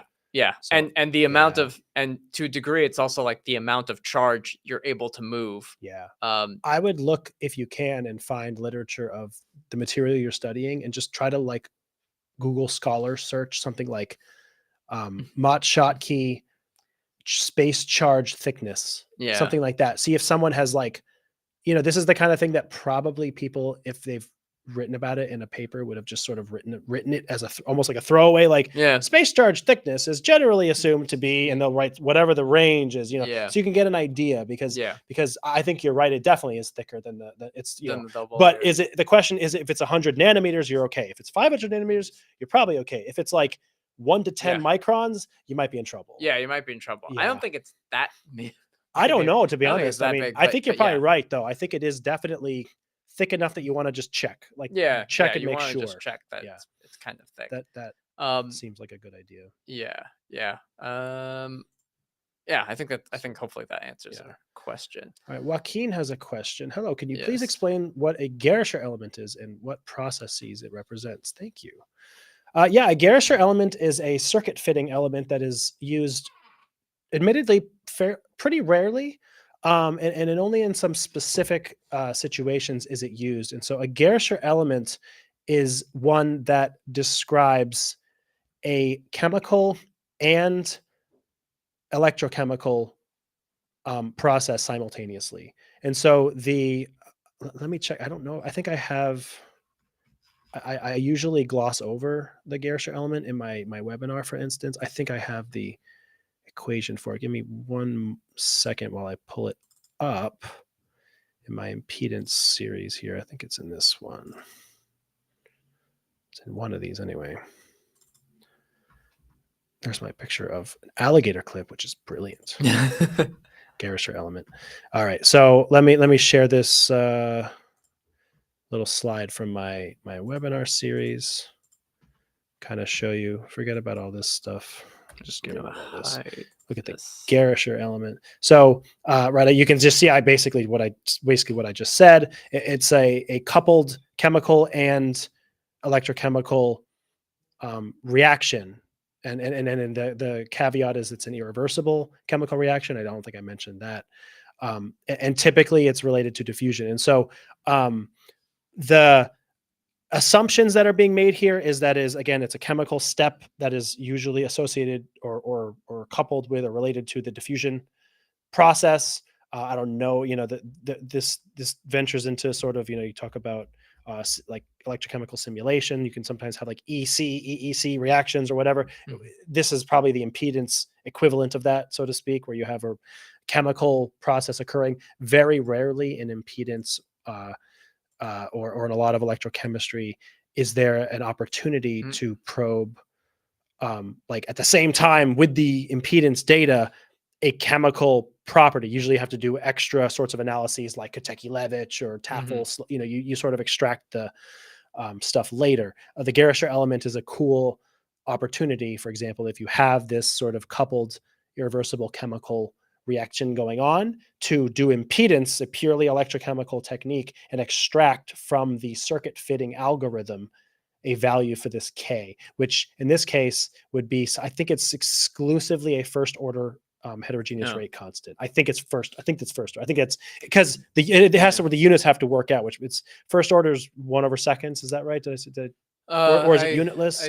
Which is it? It's 1 over, because this right here, omega, is 1 over seconds because it's right. It's 1 over seconds. I think that's right. Because it's frequency. Yeah, it's frequency. So it's rate, like radians per second. So a first order rate constant, I think, has the units of 1 over seconds. Because is that right? Or is that zeroth order? First order rate constant. It's like that times the Rate concentration. rate is equal to the rate constant times the concentration. Right. So So would it have to have concentration in it? So it would have, so it would have to be over seconds. Yeah. So K is 1/seconds in 1/seconds. for units. Yes. Right, because it's the rate is whatever it's concentration per second, and you have got Yeah, it. Okay, yeah, I want to make okay. sure I said the right thing. I was pretty sure it was first order. Yeah. So yeah. in other words, this doesn't actually help you if you have a second order chemical step, or 0th order, for instance. It is exclusively for a first order irreversible. So there's some assumptions built in. Mhm. Okay, but a lot of things fall into this category. Really, a lot of chemical reactions are irreversible and first order, or at least can be assumed to behave as first order. Mhm. And so that's what a Gerscher is for. And then anyway, this is the mathematics behind it. Physically, it tends to look kind of like a Warburg, but the semicircle is more squashed. Just for what it's worth, that's physically what it tends to look like. So, And Joaquim says, so thank you for sharing your knowledge. This kind of webinars are really useful. I like how webinars is in quotations. Yeah. Like, Yeah. it's almost a webinar. Almost a webinar. If you're talking about this live stream, yeah, I guess this isn't a webinar really. The webinars that I do are much more, they take a lot of time. I'll just put it that way. Oh, yeah. I'm very careful about the information I deliver. I try to give it very clear and they're an hour long and the whole thing. So anyway, I do try to give those periodically. It's been a little while. I've had a lot of other things on my plate, but I will try to give more webinars in the future as well. But thank you. I appreciate the kind words. So we have a question from Chris Z. We have Verisat 4 electrochemical workstation. For that instrument, we need to buy new electrodes. Any website / company you would suggest? Boy, I have a company for you. Oh yeah. So so Pine Research, we work What for. answer would we give? Yeah. I mean, really. And even even taking our company kind of out of the picture, I think we make very, very good electrodes. Yeah, we make the best in the world. Yeah, we make the best of it. Yeah, nobody makes better electrodes than our company does. Yeah, when it comes to working electrodes, and counter and reference electrodes, they're quite good. Sometimes I might recommend another company for like some other specific thing, like if you're doing some kind of sensor research and you want to take your electrochemical sensor to market, you'd go with Palm Sense or something. Like I'd recommend that, but I don't think anybody else comes close to electrode quality. Especially if you're looking for rotating disc electrodes or something of that nature, shrouded Teflon peak. Yeah. We make all kinds of electrodes of that nature, cells and accessories. So check us out. Yeah. We're happy to sell get things you around set the up. world. And we have reps all around the world. We can directly supply you depending on which region or country you're in. So. And they'll work with a Veristat. Versostat. That's Versostat. Yeah, Versostat. That's Princeton, That's Princeton. Amatech, right? Yeah, Princeton Amatech. Applied Research, I think. Yeah. So that's one of their potentiostats. Yeah, our electrodes and cells and accessories will work with almost any company's potentiostat for sure. So yeah. Okay, moving on. Got some nice comments from people. Thank you very so much. Appreciate it. We appreciate it. We have something from Fred. Fred is asking, is RWQ? I'm trying to think. Is this a valid circuit for a semiconductor thin film on an FTO substrate? I don't see why not. What is meant by the? Because sometimes I can read if it's parallel or in series. I'll show you what he means. Yeah, let's see. So let me just. And this may also feed into our next question, which is actually about obtaining values. Look at it again. RWQ. Yeah. So the short answer is probably. Let me make a little simulation and show you what I'm pretty sure what you're referring to. Yeah. I have a built-in one that suffices. So it's this. Okay. So you have R. You have a leading resistor. So that's. I'm not going to tinker with it. So, whatever. I won't play with the parameters. I know it looks like just a straight line because all the parameters are just default to something. Yeah. The point of this is that this circuit here, you see, hopefully you can see it right on the screen. You have a leading resistor. So that's like, uncompensated resistance or whatever. You have the first RQ, which you wrote last. It doesn't matter, but that's one Randall's interface. And then you have a second R. You see two Qs here, but one of these could be a Warburg. The Q3 here in my diagram would be the Warburg, for instance.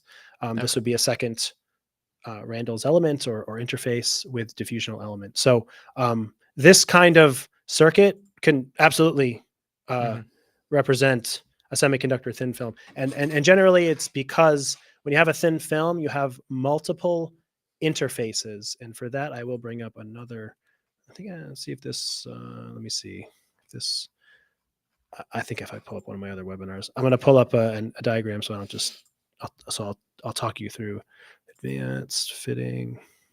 I'll show you what I mean.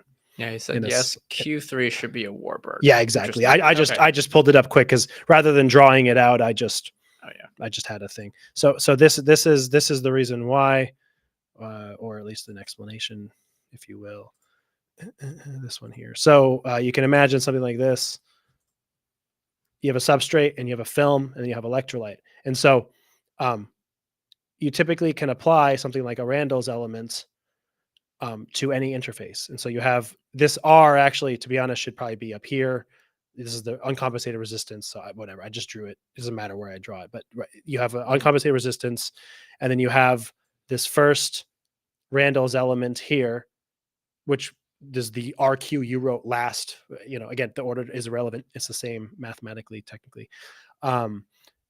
Relating to the substrate film interface, that can result in a Randall's element. It doesn't always. Sometimes it can just be a resistance. Sometimes it can just be a capacitance, but it can be a Randall's element. It sometimes will show up. You'll have a little semicircle show up. And then the interface between the film and the electrolyte is its own interface. And that can be another Randall's element or a Randall's element with some diffusion, Warburg, anything like that. And so, yeah, absolutely. That is a reasonable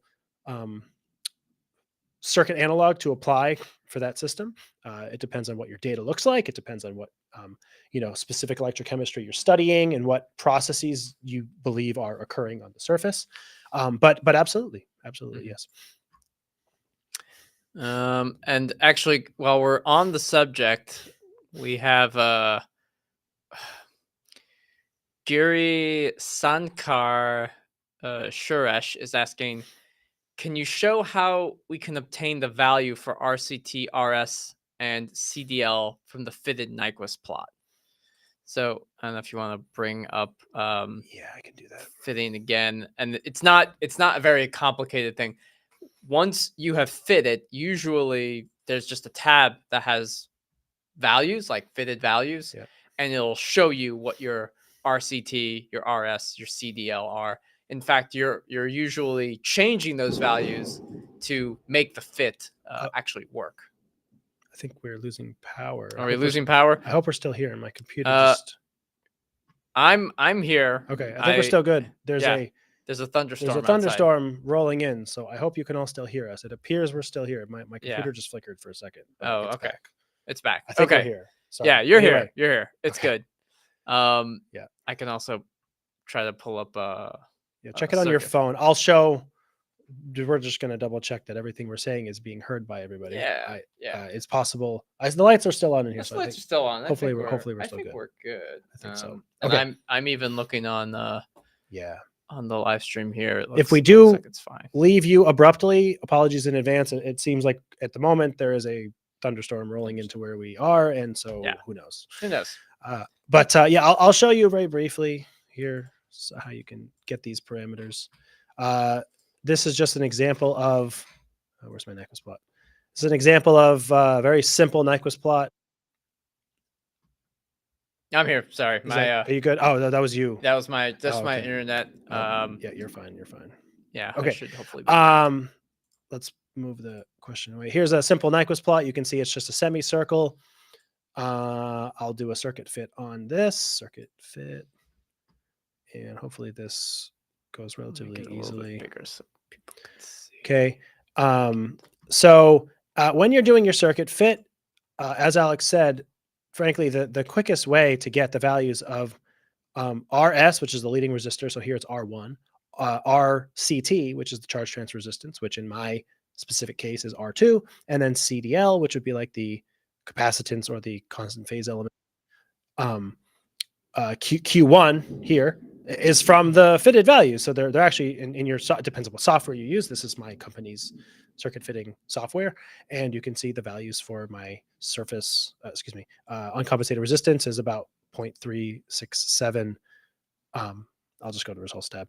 0.367, 367 milliohms, right? The charge transfer resistance is about 370 ohms. And the double layer capacitance is about 207 nano. It's basically nanofarads because this alpha is about 1. Okay. The other thing you can do as far as direct plot reading, if you will, if you don't even want to rely on the circuit fitting parameters, you can just look at the Nyquist plot. It's actually a very easy thing. So the RS is where this intercepts. So where you can see the y-axis is about 0, right? Where it crosses the x-axis. So if I zoom out a little bit, you can see basically where this line would cross at 0. And so it's very small. You can see it's less than 1, but that's what leads to that number of about 0.36 or something like that. So that's RS. RCT is the width of the semicircle. So let's just assume this is 0. It's close enough to 0. So basically the width of this semicircle is the distance between on the x-axis. And it's basically, for all intents and purposes, where this, you can see it's not a perfect fit. I can actually make this slightly better fit, I believe, by doing this. That's a little bit, I like that a little more, just my own personal opinion. Now it's about 380. So, but you can see if I were to zoom in, for instance, and find where this hits the x-axis, give or take, right? I've got 381, 378, so 380, in that range. So that's the charge transfer resistance. I'm not going to get into the CDL. There is a way to do it. You basically need the peak here, which corresponds to somewhere in the Bode plot, and then you use the time constant. I talk about that in one of my webinars. You can look at that webinar, the impedance EIS 5-part series. I talk about how to get a numerical value for the CDL in one of my webinars. It's mostly easier to just take the value that the fitting algorithm gives you. It's quicker, to be honest. But there is a way to do it, and I would refer you to my webinar in that case. Yeah. So, all right. Very good. There's a question from Joe Muscantelli. It says, is there a way to run Aftermath on a MacBook? The installer right now is only for Windows.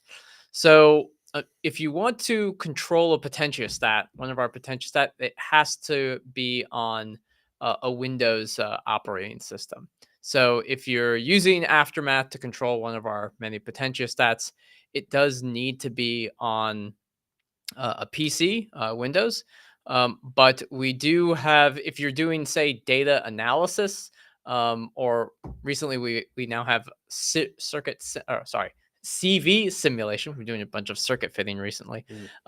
We have this thing called Aftermath Live, and it's a paid service. Actually, I should first go to the Aftermath Live website.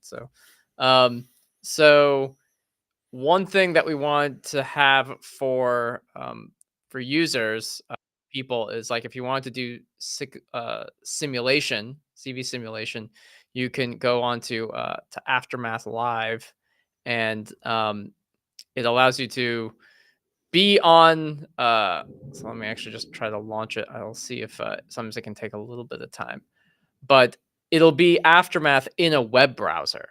So with Aftermath in a web browser, it doesn't matter if you have a Linux machine or a Mac or a PC, you'll be able to do simulation, but you'll also be able to take data generated from Aftermath archives and actually use them in do data analysis online with your Mac. So this is another. Is it open in a different tab? Yes, it did. So let me still share this tab instead. Yeah, there we go. Let's see, is it working? Yeah. So this is Aftermath Live instead, and from here I can actually I can do everything that I can, but I am in a web browser right now, and we usually market this for cyclic voltammetry simulation, so you can simulate cyclic voltammograms, for example, for just to learn electrochemistry or to figure out a particular electrochemical mechanism. So I'm just gonna always trying to promote this whenever we have the chance.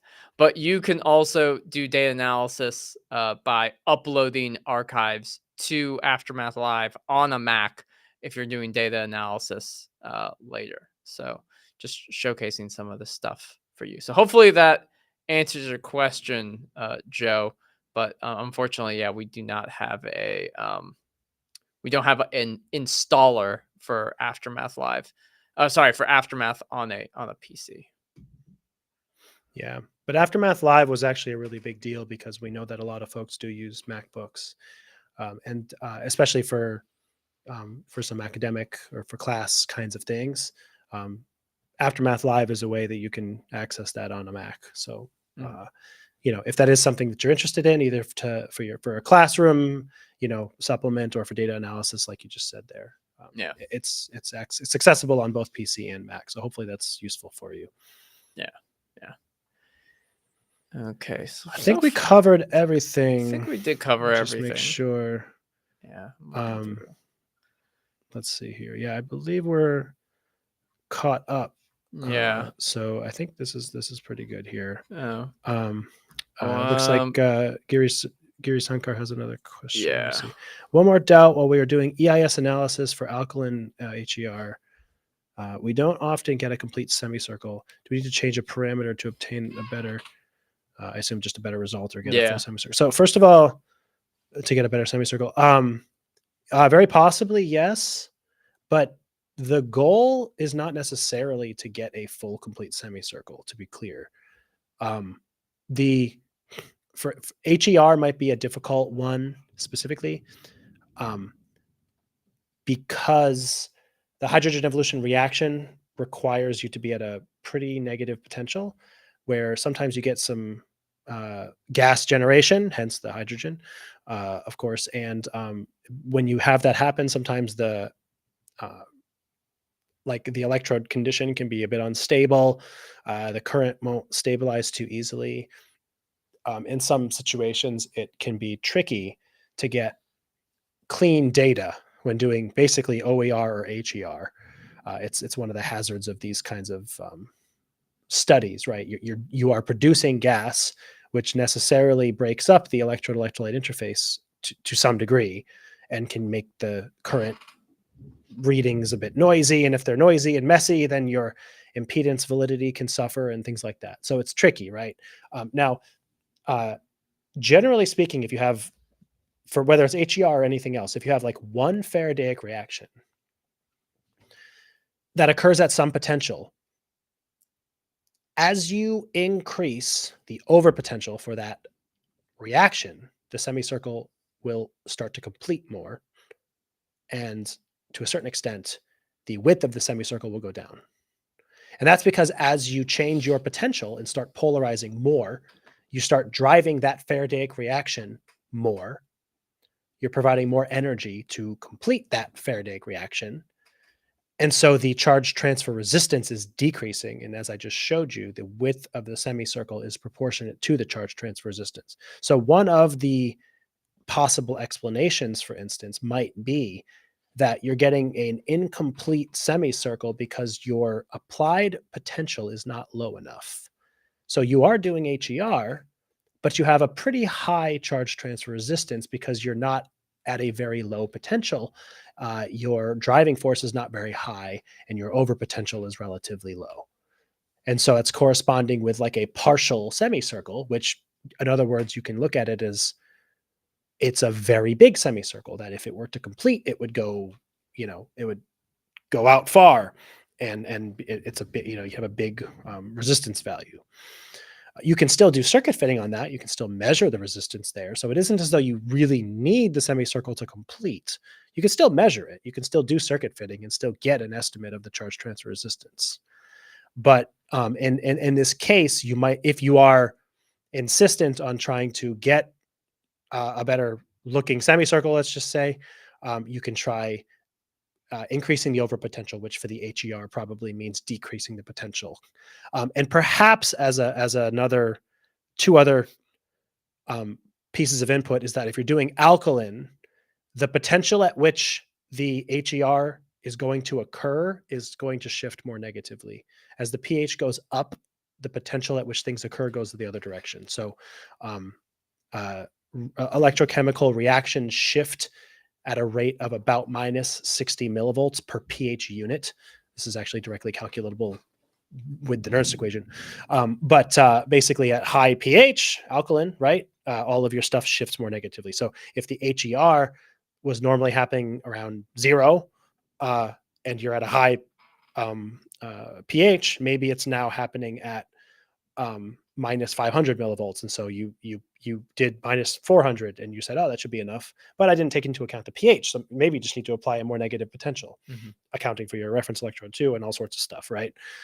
The last thing I'll say is that sometimes a way to fix this is to go to a lower frequency, because the semicircle will complete at the lower frequencies. The problem with that is that as you go to lower frequencies, the stability suffers, drift occurs more, and it can be a lot noisier at lower frequencies. It's just generally for any system hard to get very often clean impedance data at low frequencies. And with HER, it's probably even harder because HER, as I said, is one that gas is being generated, and sometimes it's really noisy anyway. And so at lower frequencies, you might have a really hard time getting clean data, but you can certainly try. So those are some of the things that I would say related to HER and in the semicircle. Do have a question from Fred. It's more of a fun question. Fred asks, what is the weirdest EIS you've ever seen? So probably I won't use any names. It's not really like, it's not mean or anything. I guess I don't want to throw anyone under the bus. I'm not, if it would even be considered that. This means the next thing he's going to say, he's going to throw someone under the bus. No, well, that's weird. He asked for weird. You asked for weird. This is probably the answer. I was working with a person in a country. That's the specific as I'll get. Some people usually may be. That's right. Some people are in countries and they live there and then they do impedance. Anyway, maybe the person whose lab does this will eventually see this, and just know that it's the weirdest data I ever saw, and it was cool. I don't know that I totally understand it. They explained it to me, and it's just a weird phenomenon. And by all accounts, it appears to be real, which is to say, like it's explainable with a chemical phenomenon. So most of the time, when you do impedance, you get maybe a semicircle, maybe you get a semicircle, maybe it's depressed, maybe you get a Warburg tail, maybe you have two semicircles, and then maybe it goes straight up, maybe it's capacitive. Well, this particular person, their data, let me just get rid of these, so it will be too convoluted. They actually had a system where somehow their Nyquist plot went like this. It got to a point, and then it went up, and then it went back. Oh, that is pretty weird. And it is the weirdest thing. It was reliable, consistent every time. They could reproduce it. I watched it live. And if I hadn't watched it, I would have said, you're lying. It's bizarre.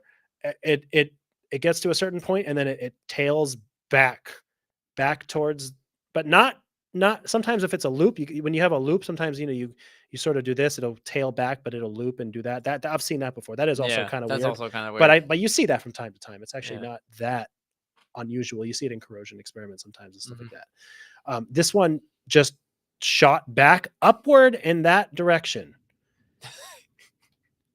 That's my answer. I honestly, they had an explanation for it. It had some because it actually is somewhat of a decrease in the impedance because it's going backwards closer to the origin, but it's also going away a little, so it's not totally a decrease in impedance. Yeah, that's true. It's a decrease in the real impedance, which means it's getting more capacitive. It was some weird diffusional phenomenon. I remember the shape, and I remember watching it and being like, what am I seeing here? This is like black magic, voodoo, something, and what even fits this? Maybe afterwards, I'll tell you who it was. Oh, okay. We can probably find some of this person's published works. So horizontal EIS is also normal. Is it even valid data? Yes, Oh, yeah. it did. I believe it was valid. Again, it's one of the rare cases where I actually it seemed to be valid. From what I could tell, and watching it happen, it did seem to be valid. I wasn't that convinced. To be honest, maybe I'm still not convinced.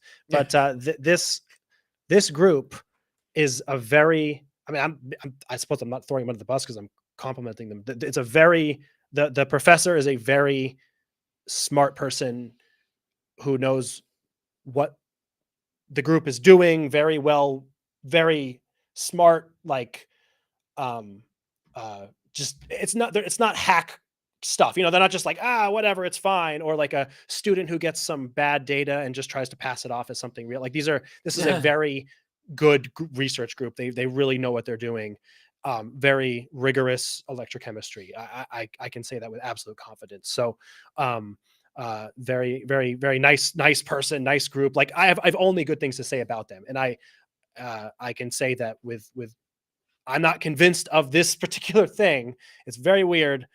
But I'm inclined to believe that listen, I'm the first one to admit I don't know everything.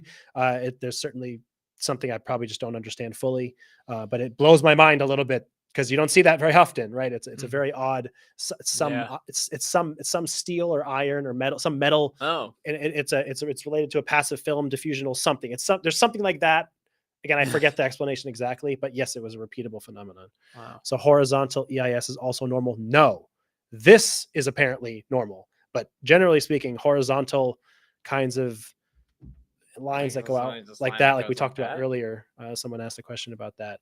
I can't remember if it was you or not, but anyway, as I said, that does tend to be very often an error, some kind of measurement error or some kind of issue that isn't a real phenomenon, or if it is, it's really hard to explain. And I haven't found many instances where that is a valid quote unquote phenomenon. This one particular case, again, it's not just horizontal because it's going backwards and up kind of, Yeah. it's a very specific kind of a situation, but anyway. Yeah, that's interesting. So yeah, that's my answer. I don't know. Have you ever seen any weird impedance data? No, well, the loop that you showed, yeah. like I hadn't seen it in person. It was someone described that it went up and then it looped as it went, and I was like, I don't know what that is. It's an inductive loop. It's an inductive loop, but it's not like curling into the No, positive. it curls up imaginary. here. Yeah, the curl's just in another place. It's still an inductive loop. It's still an inductive loop. So it's still weird. So it's still your favorite. It's still my favorite. Yes. Right. Looks like we have a couple more questions. Girish Shankar is asking, thank you, sir. Our frequency range is 100 hertz to 100 millihertz. Can you suggest a range in which I get a complete semicircle, or can I do trial and error? Oh, definitely trial and error. Yeah. But also it doesn't seem like you're starting high enough. Oh yeah. 100 hertz is not very fast. I would start at least 10 kilohertz. Yeah. There may be a good reason why you're not needing high frequency information. And very often people start at a megahertz and there isn't a lot of information that you get at the first decade or two, but very possibly you'd want to start around 10 kilohertz. Something like 10 kilohertz to 100 millihertz is a good range. You can do like anywhere from 6 to 10 points per decade. And if you're not, and specifically, I think you were talking about the HER, right? Yeah. So if, for example, you are not getting the complete semicircle going down to 100 millihertz, I wouldn't go lower. Oh, megahertz. Oh, so it is megahertz. 100. Wait, you're not talking about 100 megahertz. There's no way. Yeah. Nothing can go to 100 megahertz. Perhaps you need to clarify a little bit. Yeah. Or 100 hertz to, what megahertz? There's no way you're doing 100 megahertz. That's not physically possible. Yeah. I hope you just mean 1 megahertz to 100 millihertz. Maybe. Yeah. If you're doing 1 megahertz to 100 millihertz, that's the full, like, that's fine. You know what I mean? The worst case is you get a lot of useless information at the fastest frequencies, but they're fast. So they're not going to like take that much time and they're not going to damage anything. So it's not a big deal. I wouldn't go lower than 100 millihertz. some people go to 10 millihertz. There's two reasons why you don't need to. The first is related to what I said previously, that a lot of times there's drift and it's hard to get good data at those low frequencies. The other is that it takes forever. It's annoying. Yeah. I mean, I guess if you're a graduate student, you have everything, you have all the time in the world to sit in the lab and crank away impedance. But 10 millihertz is excruciating and annoying to me, to be honest. It takes a long time. So, and you know, the payoff isn't always there, because sometimes the drift is so bad, you end up waiting, you know, just, I know it's not minutes or even hours for a sine wave to complete, and then the data is not good. It can be frustrating. So you're probably looking at the other stuff that I talked about. Like, again, you don't need a full semicircle. It's not necessary. You can still circuit fit. You could still do analysis and figure out parameters. But if you're intent for some reason on getting a full complete semicircle, you probably need to decrease the potential, increase your over potential. That might help. Otherwise, there might be other reasons why you can't, that are related to chemistry, related to just other electrochemical processes, competing reactions, diffusional stuff. I don't know. There might be other things, you know, related to it. But again, the circuit fitting is going to elucidate some of those. You know, if it's a Randall's element, for example, you're after, you don't have to have a full complete semicircle. The circuit fitting algorithm can still fit and get you parameters there. You know, it isn't like necessary to have a full like semicircle that starts and ends on the x-axis in order to have like quality data. That's not a requisite. Yeah. But I think it's good. Yeah, trial and error. Trial and error. Always. We have a question from Zubar Khan. Hi guys, my question is about the area of solid and porous electrode to be considered for calculating current density while taking LSV. Should we take the area on both sides of the electrode for solid electrode? And he then continues to say, for porous electrodes, should we consider the area on one side? One question I have is, what do you mean by both sides? Sounds like a plate dipped into a solution where both sides are on solution. That's my guess. You know what I mean, like you'd have like one of our like electrode holders. Yeah. This is my guess. You can clarify.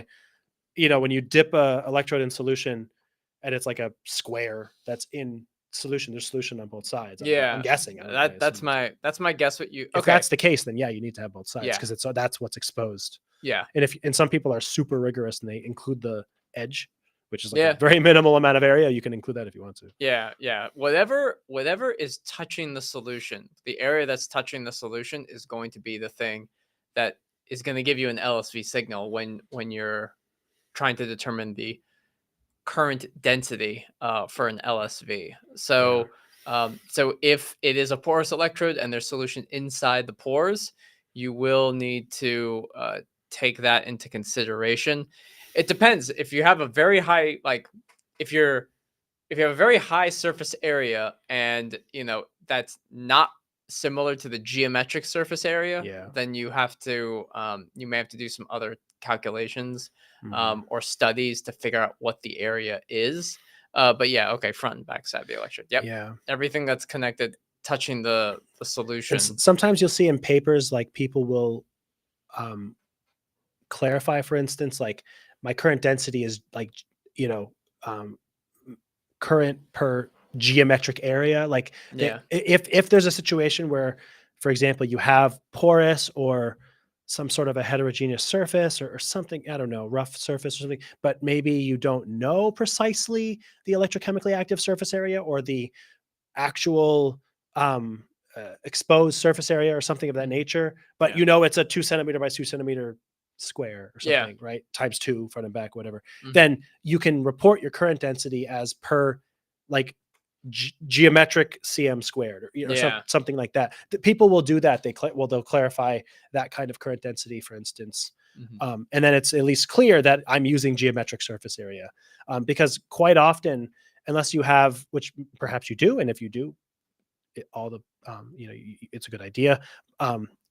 You know, special techniques to elucidate the actual surface area. Sometimes these are things like a BET analysis can get you a specific like surface area per gram, and then if you know how much mass you have, you can get roughly how much surface area making some assumptions. Usually that's for powders. If you have like a plate, sometimes people will get like a roughness factor. You can do calculations like it's like area times or divided by some roughness factor gives you, it's like whatever. There's that. There's like porosity and tortuosity. There's all kinds of different ways that people, you know what I mean? Like characterize non-uniform types of materials and surfaces. And then ECSA, for example, if the most common one is platinum, with the platinum hydrogen is 210, microcoulombs per centimeter squared. You can do calculations like that to get you the surface area effectively that's active. It's harder for platinum is very standardized.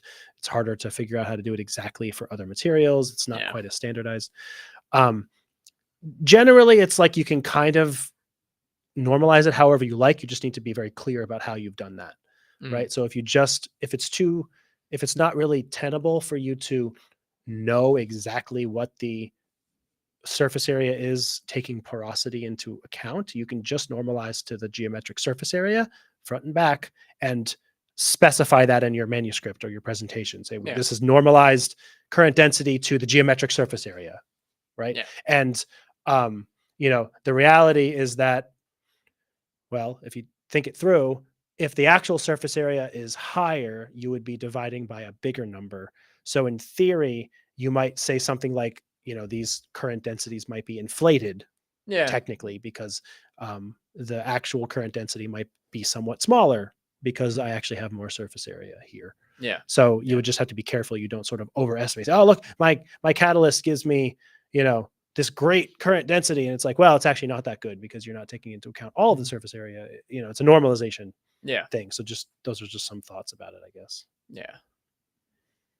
Let's see. Speaking of which, Girish Sankar is asking, can you comment about the area ratio of counter electrode compared to working electrode? So generally speaking, the rule of thumb, I think, is something like 10 times the counter electrode area to the working electrode area.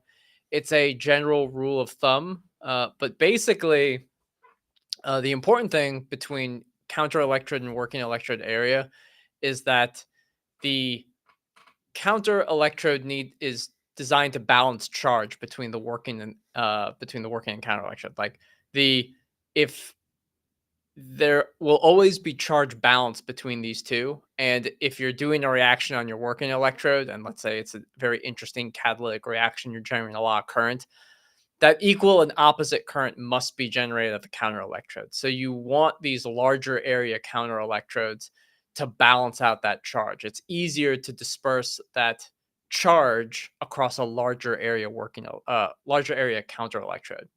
Additionally, if you do by chance have a smaller area counter electrode, that is also okay, or equal size, as long as you're not going to large potentials. Again, it still has to go to the current. And what happens is while charge is maintained or balanced between counter and working electrode, the potential difference between the counter and the working electrode can be very, very different. Say between the working and the reference electrode, which is what you measure your working potential by, and your counter versus reference potential. So the counter versus reference could be wildly larger than the working versus reference, just so that it can maintain whatever the charge is. And that's where you can run into, say, compliance voltage issues if you have very small counter electrodes compared to your working electrode. But that's it. As long as you're not, as long as you're able to create the same amount of charge, you don't want the charge on your working electrode to be limited by your counter electrode. So we always go by a larger counter electrode. I say 10x is just a general number. Bigger is safer to a degree, but it's not always necessary to have like a gigantic one. Most commercial potentiostats are going to be fine if you're like some other like 4x or 3, I don't know, whatever, I mean, even if it's the same size and you don't have like you said, you don't have too much potential difference, it's probably okay. But you can run into some problems if you don't account for this. If you do like electrocatalysis, for example, like bulk electrochemistry, and you're passing a lot of current, then you're going to really need like a much bigger counter electrode compared to your working. So that's the let's Let's see. Sutan is Sutan here. has a question. Was that the question? Oh no. Well, this is the person who asked the question. I answered. So Sutan, if you're here, I think you were the one who asked about the lithium LMO, LMNO, and LMO cathodes last week. I answered that about 2 hours ago. So, Yes. Yeah. You may wanna watch so this. last week you were here, I believe, and asked a question about that. Just to let you know, as I wasn't here last week, but I saw the recording that you had asked when Alex was here. I answered. I tried to talk about this with respect to battery materials. So if you want to watch the replay of this exact Later. live stream Yeah. later, in the very beginning, I tried to talk about that a little bit for you. So, and this will perhaps be the last question I guess we get to today. Why is the current not following to the reference electrode? How high resistance is there? So, I mean, Alex, you actually showed this a little bit earlier as well, where you bring showed that the up diagram again. of a potentiostat. Basically, the reference electrode goes into what's called an electrometer, which is right there, and it has a very high impedance, same thing, basically. But what is it, like 10 to the 12 or something? Yeah, 10 to the 12 ohms. Yeah. About. So is that a tera ohm or giga ohm? 10 yeah, to 10 yeah, to the kilo, 9 mega, billion. kilo, 10 to the mega, 12. giga. I think it's a tera ohm, right? Well, wouldn't it be The high it'd be like prefixes are hard. trillion or something? I know. But I was just saying, yeah. like, kilo is 1,000. Yeah, Mega Mega is is to 6. Giga is Giga. 9. I think it's tera. Right? Tera. Okay, yeah, think so. maybe Tera. For some reason, I have a hard time with the prefixes of big.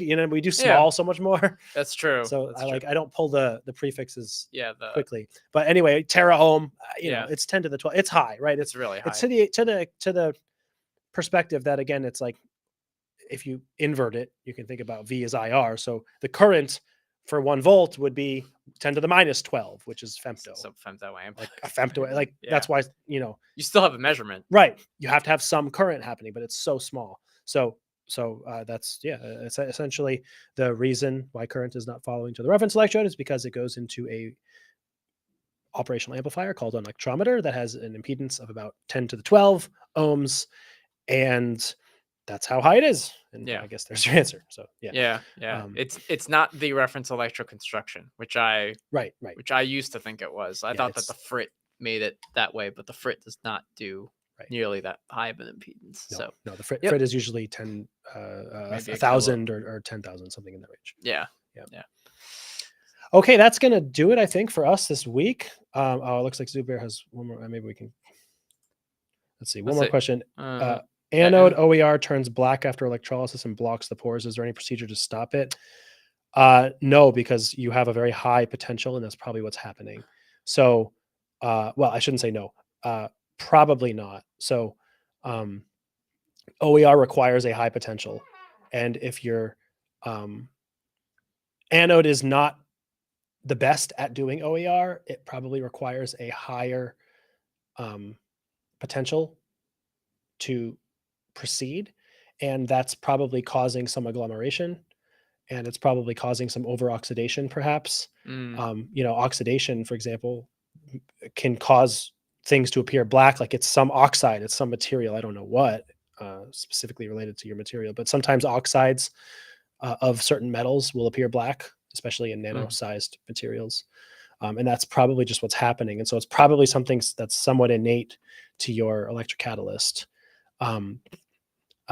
If it's blocking the pores and everything, the only other way to try to block it is to use a different morphology. So there's different kinds of templates that you can do to make like mesoporous structures or nanoporous structures that might have a little more stability. But if it's fundamentally something that's happening because of a very high potential being applied, that is not only running the oxygen evolution reaction, but it is also oxidizing and transforming your catalyst itself. There may not be very much you can do to avoid it, unfortunately. But as I said, you can try looking into different morphologies or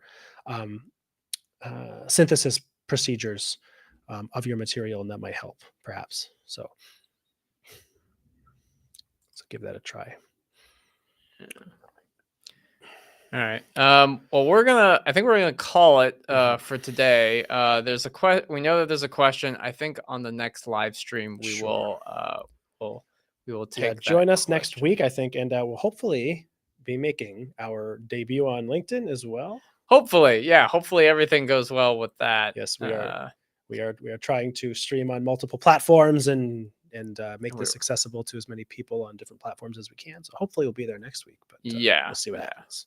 Um, In any case, yeah, thank you everyone for another fun week of answering questions. We appreciate it, and I hope everybody in the United States, it's a holiday weekend. It's Labor Day, so if you have Yeah. Monday off, enjoy the long weekend. Mhm. Otherwise, I hope everybody has a great rest of your Friday or whatever day it is, depending on where you are in the world. Yeah. Thank you again, and take care, everybody. All right. Take it easy.